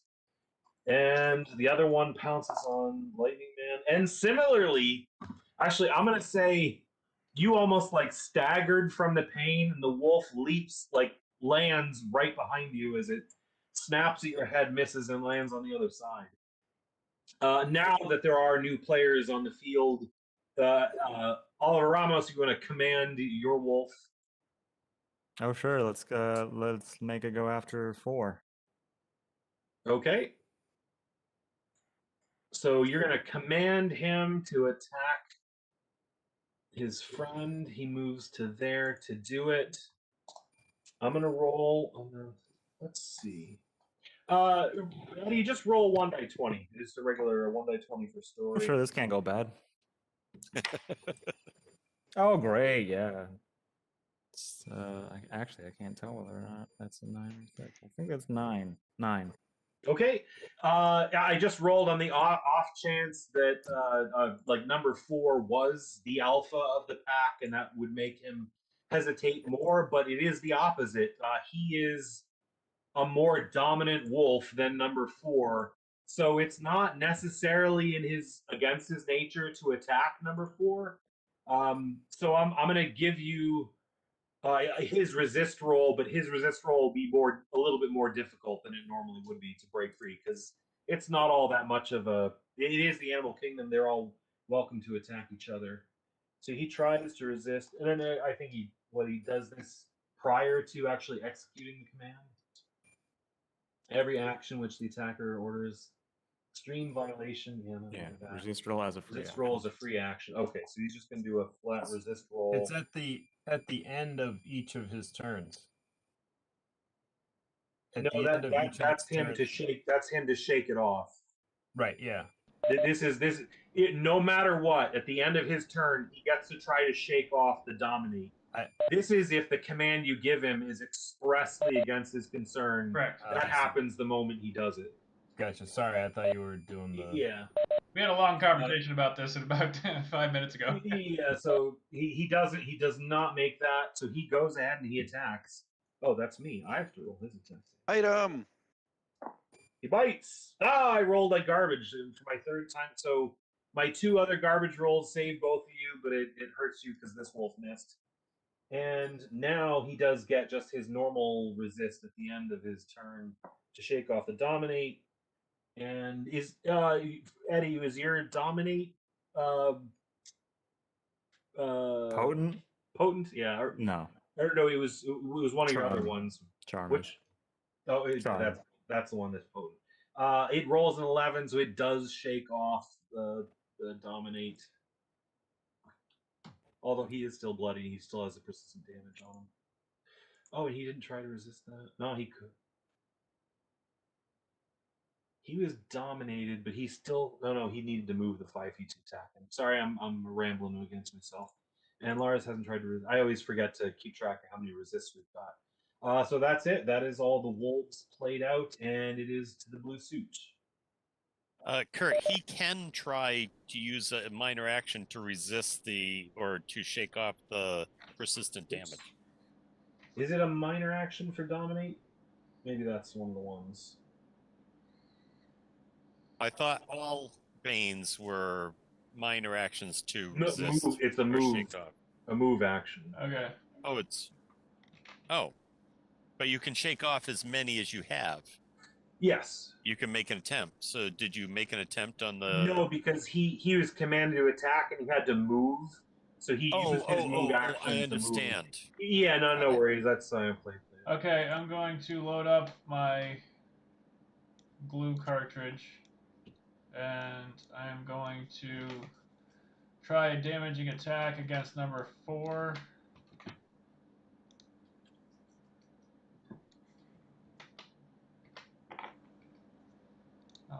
Not bad at all. Ooh, it exploded. And me having you roll a bear die 20 is just so I can't be accused of it. It excuses me from any ideas of favoritism, and I'm throwing all my wolves at the. Because whenever I do it on a dice roll, it always ends up being Lars. So I'm like, man, Lars is gonna be like, dude, what are you doing? It's like, you roll. My die 20 for you is an 8. I win again. So Yeah. that's an 8 for you, Kurt, but my roll total is a 26. If it is 5 over. And this is sorry, which wolf are you attacking? Number 4. Okay, so you're doing a focus or regular action? I'm just doing a regular one because I had to load the glue cartridge in. Okay. And it's a damaging attack on number 4? Yeah, it's a damaging attack. If it's 5 over, he's incapacitated. Potent! You do, it is 5 over, so you do 6 points of damage, and it is incapacitated as it is like glued to the forest floor. Suck it, wolf. And then I'm going to move right next to Oliver Ramos and Almadeater. Kind of it's that classic trying to get them to attack me instead of them type of, move to their side type of thing. Where here, like you No, right to... next to Oliver. Right next to Oliver. Oh, here? Yeah, like right there. Yep. Okay. That's my move. All right, that's for Oliver. You guys are all packed in back to back, fighting for your lives, and blue suits and Lightning Man.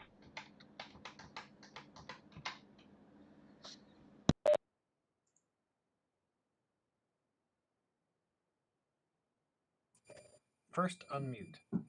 I'm going to engage the unmute boon. That's right. Yes, exactly. That's always a free action. To do the resist persistent damage is a move equivalent, yes? Let's see.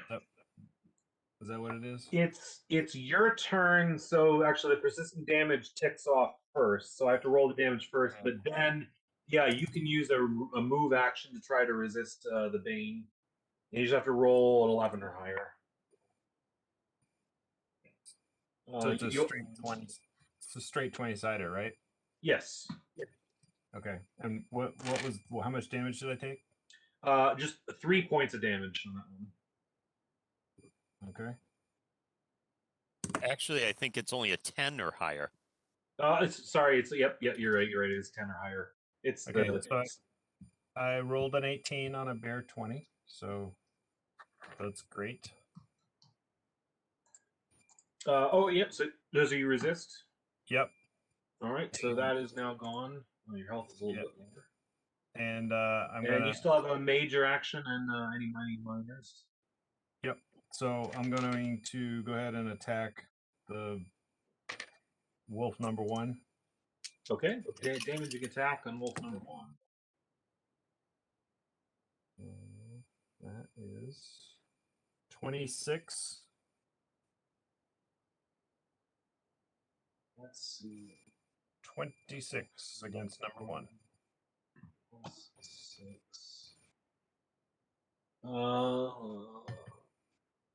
Yeah, okay, it is still you do 6 points of damage, so you're able to throw your it's a stunned bane on it. Yes. Yep. And that is potent. Thank you. I mean, don't thank you. I'm the bad guys, but thank you for reminding me as GM because my has 4 potent. So it took damage. It is seriously hurting. It's got a huge burn mark down the side of it through its fur. It's all charred, and it seems to be fighting more out of just spite or desperation now. All right, and I'm done. Okay, and Oliver Ramos. Let's dominate 4. Okay.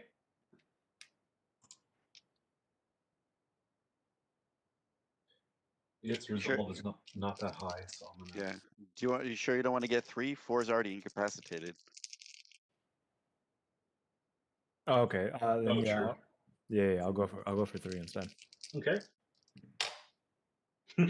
The one behind Almadieter. Almadieter's like, hey, how about this one? The one with its jaws right next to my dainty little throat. 15. That does it. So he essentially becomes a minion. And this is dominated 5. And I tell Oliver, thank you very much. Don't thank me just yet. This thing, it's gonna break out soon. Yeah, you're gonna tell him to bite run me anyways. far. No, but run far. It's not gonna last long. Let's see. Okay. And then any other moves or minor? Oh, sure. I'll teleport about 30 feet in the direction of not wolf. You know what? Actually, no. I'll stay exactly where I am. Before you make me roll another goddamn 1 and then another 3 wolves bite me in the dick, I'm just gonna stay where I am. Well, there are the I don't know. I don't mean be helping the players, but from the last fight when you were fighting when you got trapped in the net, there are the tree branches. You could always teleport up. You have like flying wolves or something. I'm not taking any chances. No, we haven't seen all the wolves up in the trees yet. Like, we have to, oh shit. You're gonna say, everyone roll, I'll be in the tree and go like, yeah, no problem, I rolled a 2. And then like a wolf will just come out of the bushes and jump right up the tree and kill me anyway. Well, stay close to me. I'll do a battlefield retribution. They've got these I'll like protect you. wings You see?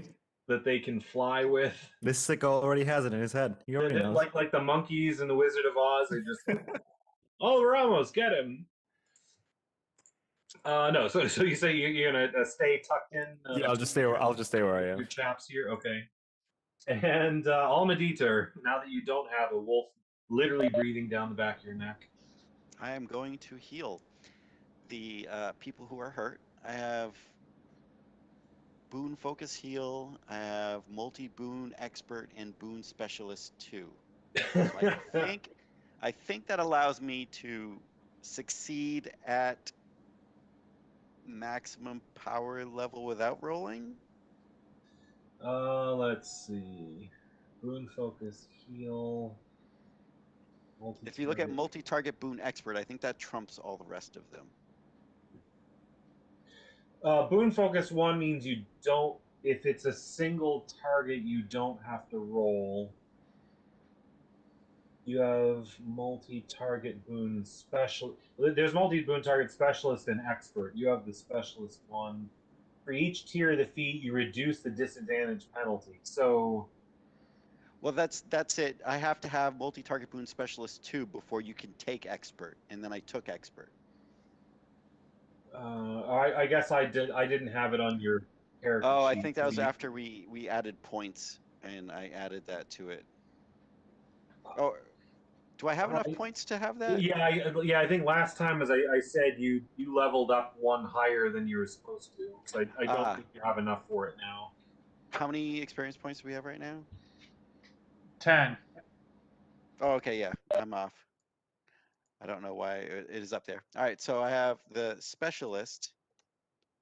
So Yeah, so you're gonna normally if you're just healing one person, you don't even have to roll. You are healing two people though, so normally you'd roll disadvantage. Boon focus does give you boon focus. On a single target, CC'd automatically, you can roll at any power level you possess. If it is not single target, you get advantage 2. So it's so it's that you get it would be disadvantage to you actually. So you total out at advantage 1. woohoo! Normally you're trying to heal 2 people. That's disadvantage 2. Boon focus 1. It's not automatic, but it gives you advantage 2, which cancel those out. And then you have multi-target focus 1, which gives you another 1, so you get advantage 1. So yeah, make a prescience check at advantage 1, and we'll see if you're whatever the DC is going to be, what level of heal you get.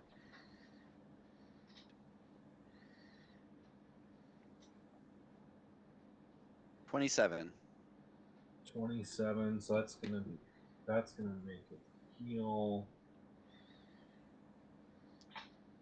This is at power level 6. Yep. Power level 6 is well, yeah. So you made it. So roll 2 die 8, and that's how much they heal for. And 8s still explode like normal. If I roll 2 once, I'll just be very sad. I'll be Come on, sad. now. Everyone Come will on be now. sad. So much sadness. Come on. The viewers will be 10. sad.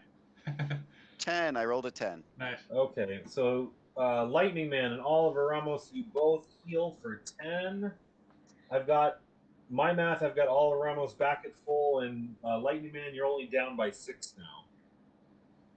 So since I exceeded by 10 or 10 or more with my heal, don't I get to add an extra boon on everybody? No, I'm just joking. I don't think.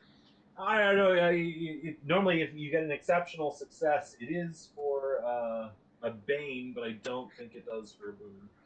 No, that's all set. Feel free to check me Just in being case I silly. missed that. No. Yeah, just being yeah. silly. I know it might. It puts me at -6 and yeah, -3 that's for what I lethal. So you're only injured at this point. And that's all Medita. We go back to the top of the order with Shooting Star. All right. I would like to maneuver around the trees with my 55 moves so that I end up here. I'm guessing I didn't see the. Straight north of Wolf 1. Yep. That's where I want to end up. Yeah, I guessed. You're going for the flank. Yep. All right. So I am going to attack Wolf 1. And Wolf 1 is bloodied in case you want to do your better attack on if you were going to split your attacks between the two. Nope. I am a generous GM. All right. I appreciate it though. And I got Well, an 8, I'm waiting that for Eddie to GM explodes. the game because you guys are all going to just start dying left, right, and center. I have a Total of surprise. 24. 24 against Wolf number 1. Yep. You bring the Lucerne hammer down. The spike just goes right through the thing's head and pins it dead to the ground. Of course, we forgot to do. Oh no, the persistent damage is on its turn. Never mind. Oh yeah. So now my disadvantage 3 attack will go against Wolf 4. I assume because it is, what is that, immobile? That just keeps it from moving away from me. It doesn't mean it doesn't have its full defense. Actually, no. It means this is a coup de grace. Really? Whatever the Because it's incapacitated? Open Legend is version of it is. What's it called? Killing blow, I think. Is it? Finishing blow. Finishing blow. I was close. Is it because it's incapacitated? Yes. When you suffer a damaging attack while unconscious, incapacitated, or otherwise unable to defend yourself, I mean, the glue is literally holding the wolf in place, so you can like line your shot right up. The attack counts as a finishing blow and may cause immediate death. Your defense against a finishing blow does not include any bonuses from your attributes, so it's just a straight 10 defense. Furthermore, if a finishing blow deals any damage, you must make a fortitude check with a challenge rating equal to 10 plus the damage dealt. So, I mean, go ahead and do your attack. All right. Its guard is going to be a bit less.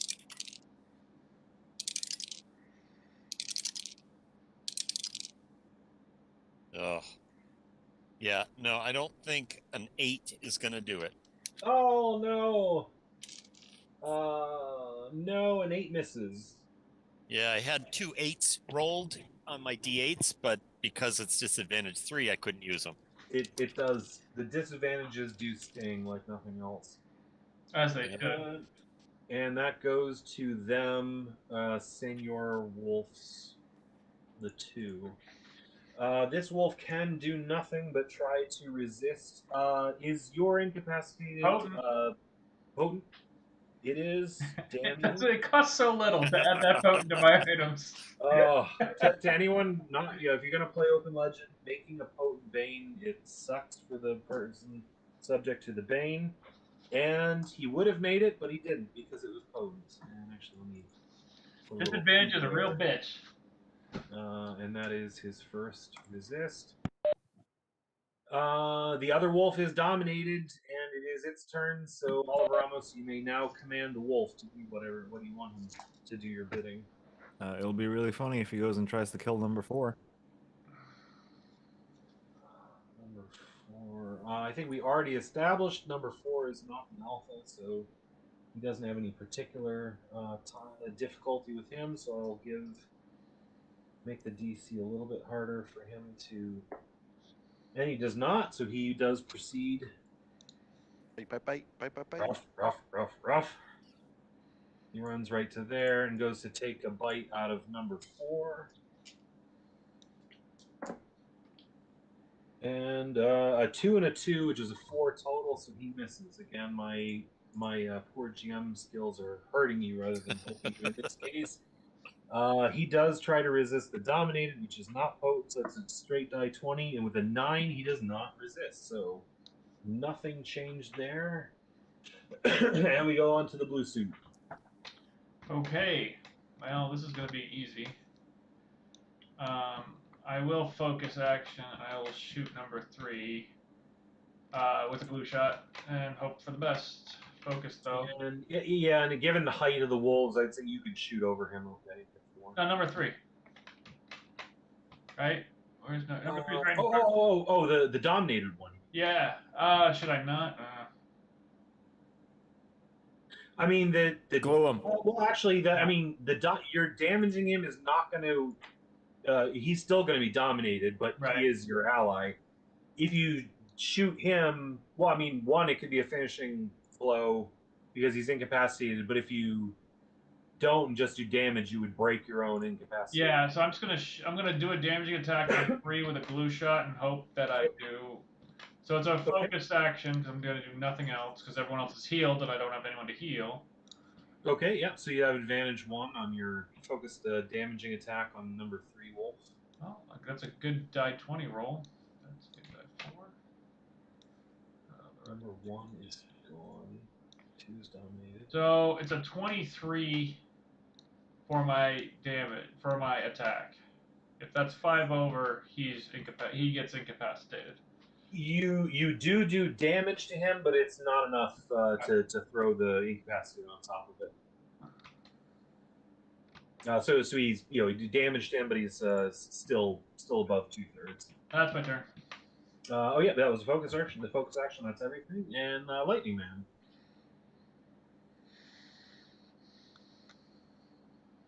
So, yeah. So, yeah, I'm gonna zap Shoot number 4. Huh? Shoot number 4 and kill him. Number 4? Well, Yeah, he's already grounded, he- so get a just finishing blow on him, or a light him up. All right. I'll do that. So you're just a regular attack or a focus action? Yeah, screw it. I'll do the focus action. Why not? Okay. So yeah, just a damaging attack, focus action for advantage 1. I love when you laugh like that. I just Well, hope what it's not a happened was sarcastic is- laugh. So my attack is it's a die 20 and 2 die 8, and so it was advantage 1. So I rolled 3 die 8. 2 of the die 8 were 8s. So yeah. So even though I rolled a 3 on my 20-sider, I'm gonna guess this one's dead 26, because it's incapacitated. 32. 32. Wow. Yeah. And its guard gets no benefit from its agility, might, or anything, which makes it that much lower. So we would do that much damage to him, which would be enough to make him bloodied, but he is incapacitated, so he must now make a fortitude check with a difficulty of 10 plus the damage, 42. Or which whatever. is 32. And he's stunned now. No.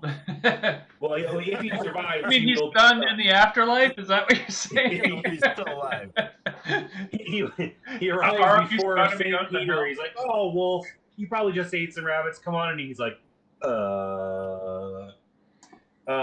So he gets to roll DC a fortitude check, so he does get his fortitude, which is not bad.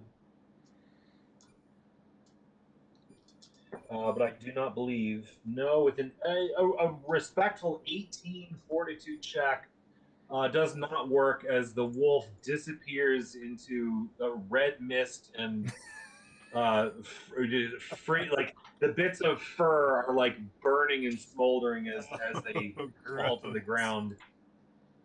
So yeah, it was the last fight with the Clockwork Knight. You just blew his chest into non-existence. This one, the wolf, there's maybe a paw and a couple of teeth left. And some glue. Mm. Just vanishes. Extra crispy wolf meat. Yes. Let's see. Yeah, 1, 2, 3, 4. 3 is dominated. So it is Oliver Ramos' turn. Well, it's not. You don't actually command him until then, but there's no current hostiles on the field. At least you can see. Tell him to run away. Go away. I mean, I could, but the You second want I go, him to burn because his buddy bit you so bad. yeah, that's actually precisely what I want. So I'm gonna just walk over and start petting the wolf, and then start heating my hand up, and then just slowly melt the scalp off. And All right, roll for damaging attack. Gross. It reminds me of the Saving Private Ryan scene where the guy has the knife and he's just slowly lowering it down towards the guy. It's just like this. I mean, technically, you could walk around to here and get advantage from. See, but he's your minion, so he doesn't know you're going to attack him. I'll just give you advantage on the attack because he's not expecting it. Is this sort of? Could you sort of classify this as being incapacitated if I told him to just not do anything and just sit there and take it? I don't know. He doesn't really do that until his next turn. So this turn, I'd say, no, it would just be advantage. Okay, well then I'll just incapacitate him. Okay. Well, that works too. He is no longer useful. Let me change the D20 out because that's been rolling dog shit all day. I'll get this ready anyways. Oh hey, a double digit. That's cool. 22. That is definitely gonna make it past his resolve of 13. Just some goals. Nothing wrong with it. He is now incapacitated. I guess it is technically Alma Dieter's turn if you want to put a shotgun to his head and put the poor little thing down. That's what I was thinking. I'll just walk Oliver up. Ramos is probably going to melt his skin off next turn. I'll walk up, put the sawed off against its skull, and see if we can end this. Let's see. So Agility, right? I mean, yeah, agility check for the shotgun, and I'd say, well, actually, no, I guess it doesn't figure into it. You just do it as a straight attack. I'll do it as a focused action, so I'll roll Damn it. with advantage. Oliver just kind of goes, I hope you miss. The only thing. You had to move to get there. You can't Yeah. use a focus Yeah, you could action. do it as a focus action, but you could move to here to technically get flanking. I'll give you an advantage for that. So you can attack with advantage. All right, 21. 21 minus his defenses, sans any bonuses is that much. He was almost fully healthy, so he would be just down to injured, but he does have to make a fortitude check with a DC of 21, which he does not make, and with a very quick whimper, the last wolf succumbs to the. All right, Eddie. I know both of us never get any kills because we're support characters, but I'll take one.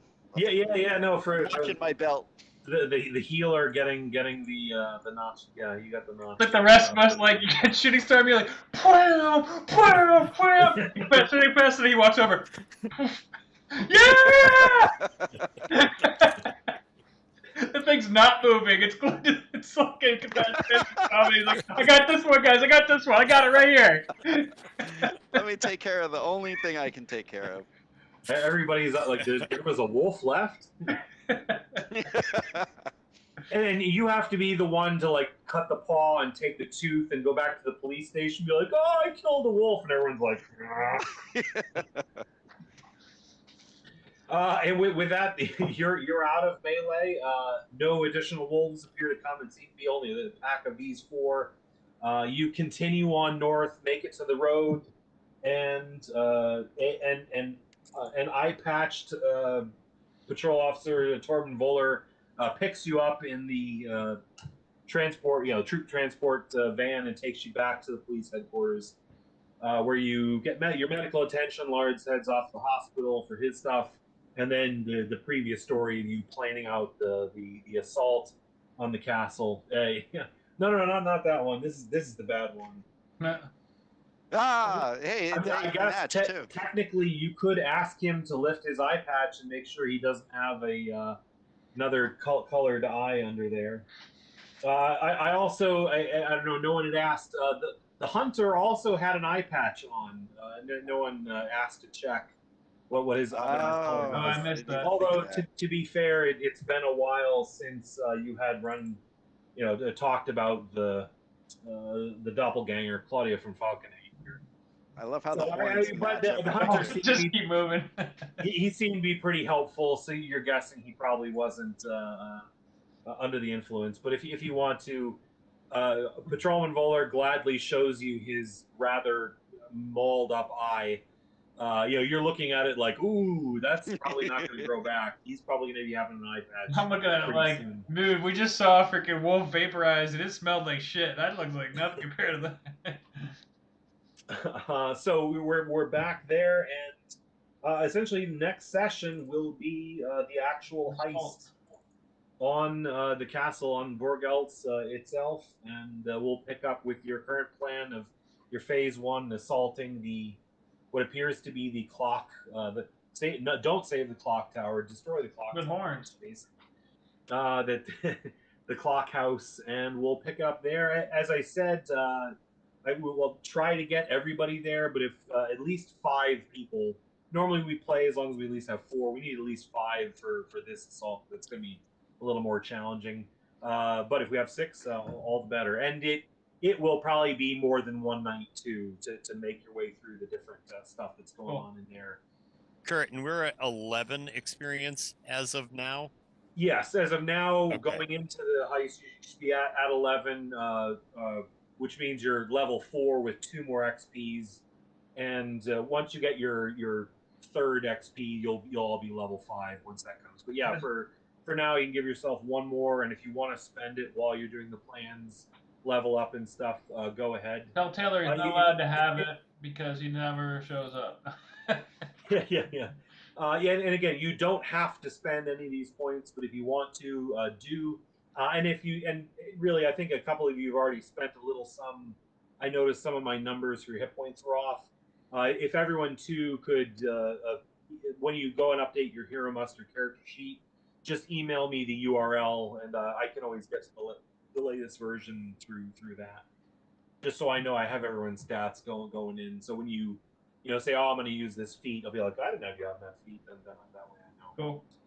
But that should be it. So if that's all right, thanks everyone. Have a good night, right, thank everyone. I'll see y'all next week. Yep. Bye, guys. Awesome. Alrighty, that was another short 4 hours or 3.5 hours. Thanks everyone for watching and joining. I mean, there's not many that kind of like watching it, but it's fun. We have fun doing it. So, and I put it up here so that we have a track record of the campaign. So I'm gonna end it here because I'm a little bit tired. I got a early day tomorrow. I might do a little bit of Pop 1 but I'll do that on a different stream if I was gonna do it. So I'm just gonna end here. Thanks everyone for watching, and tomorrow we'll probably do some No Man's Sky. See you then.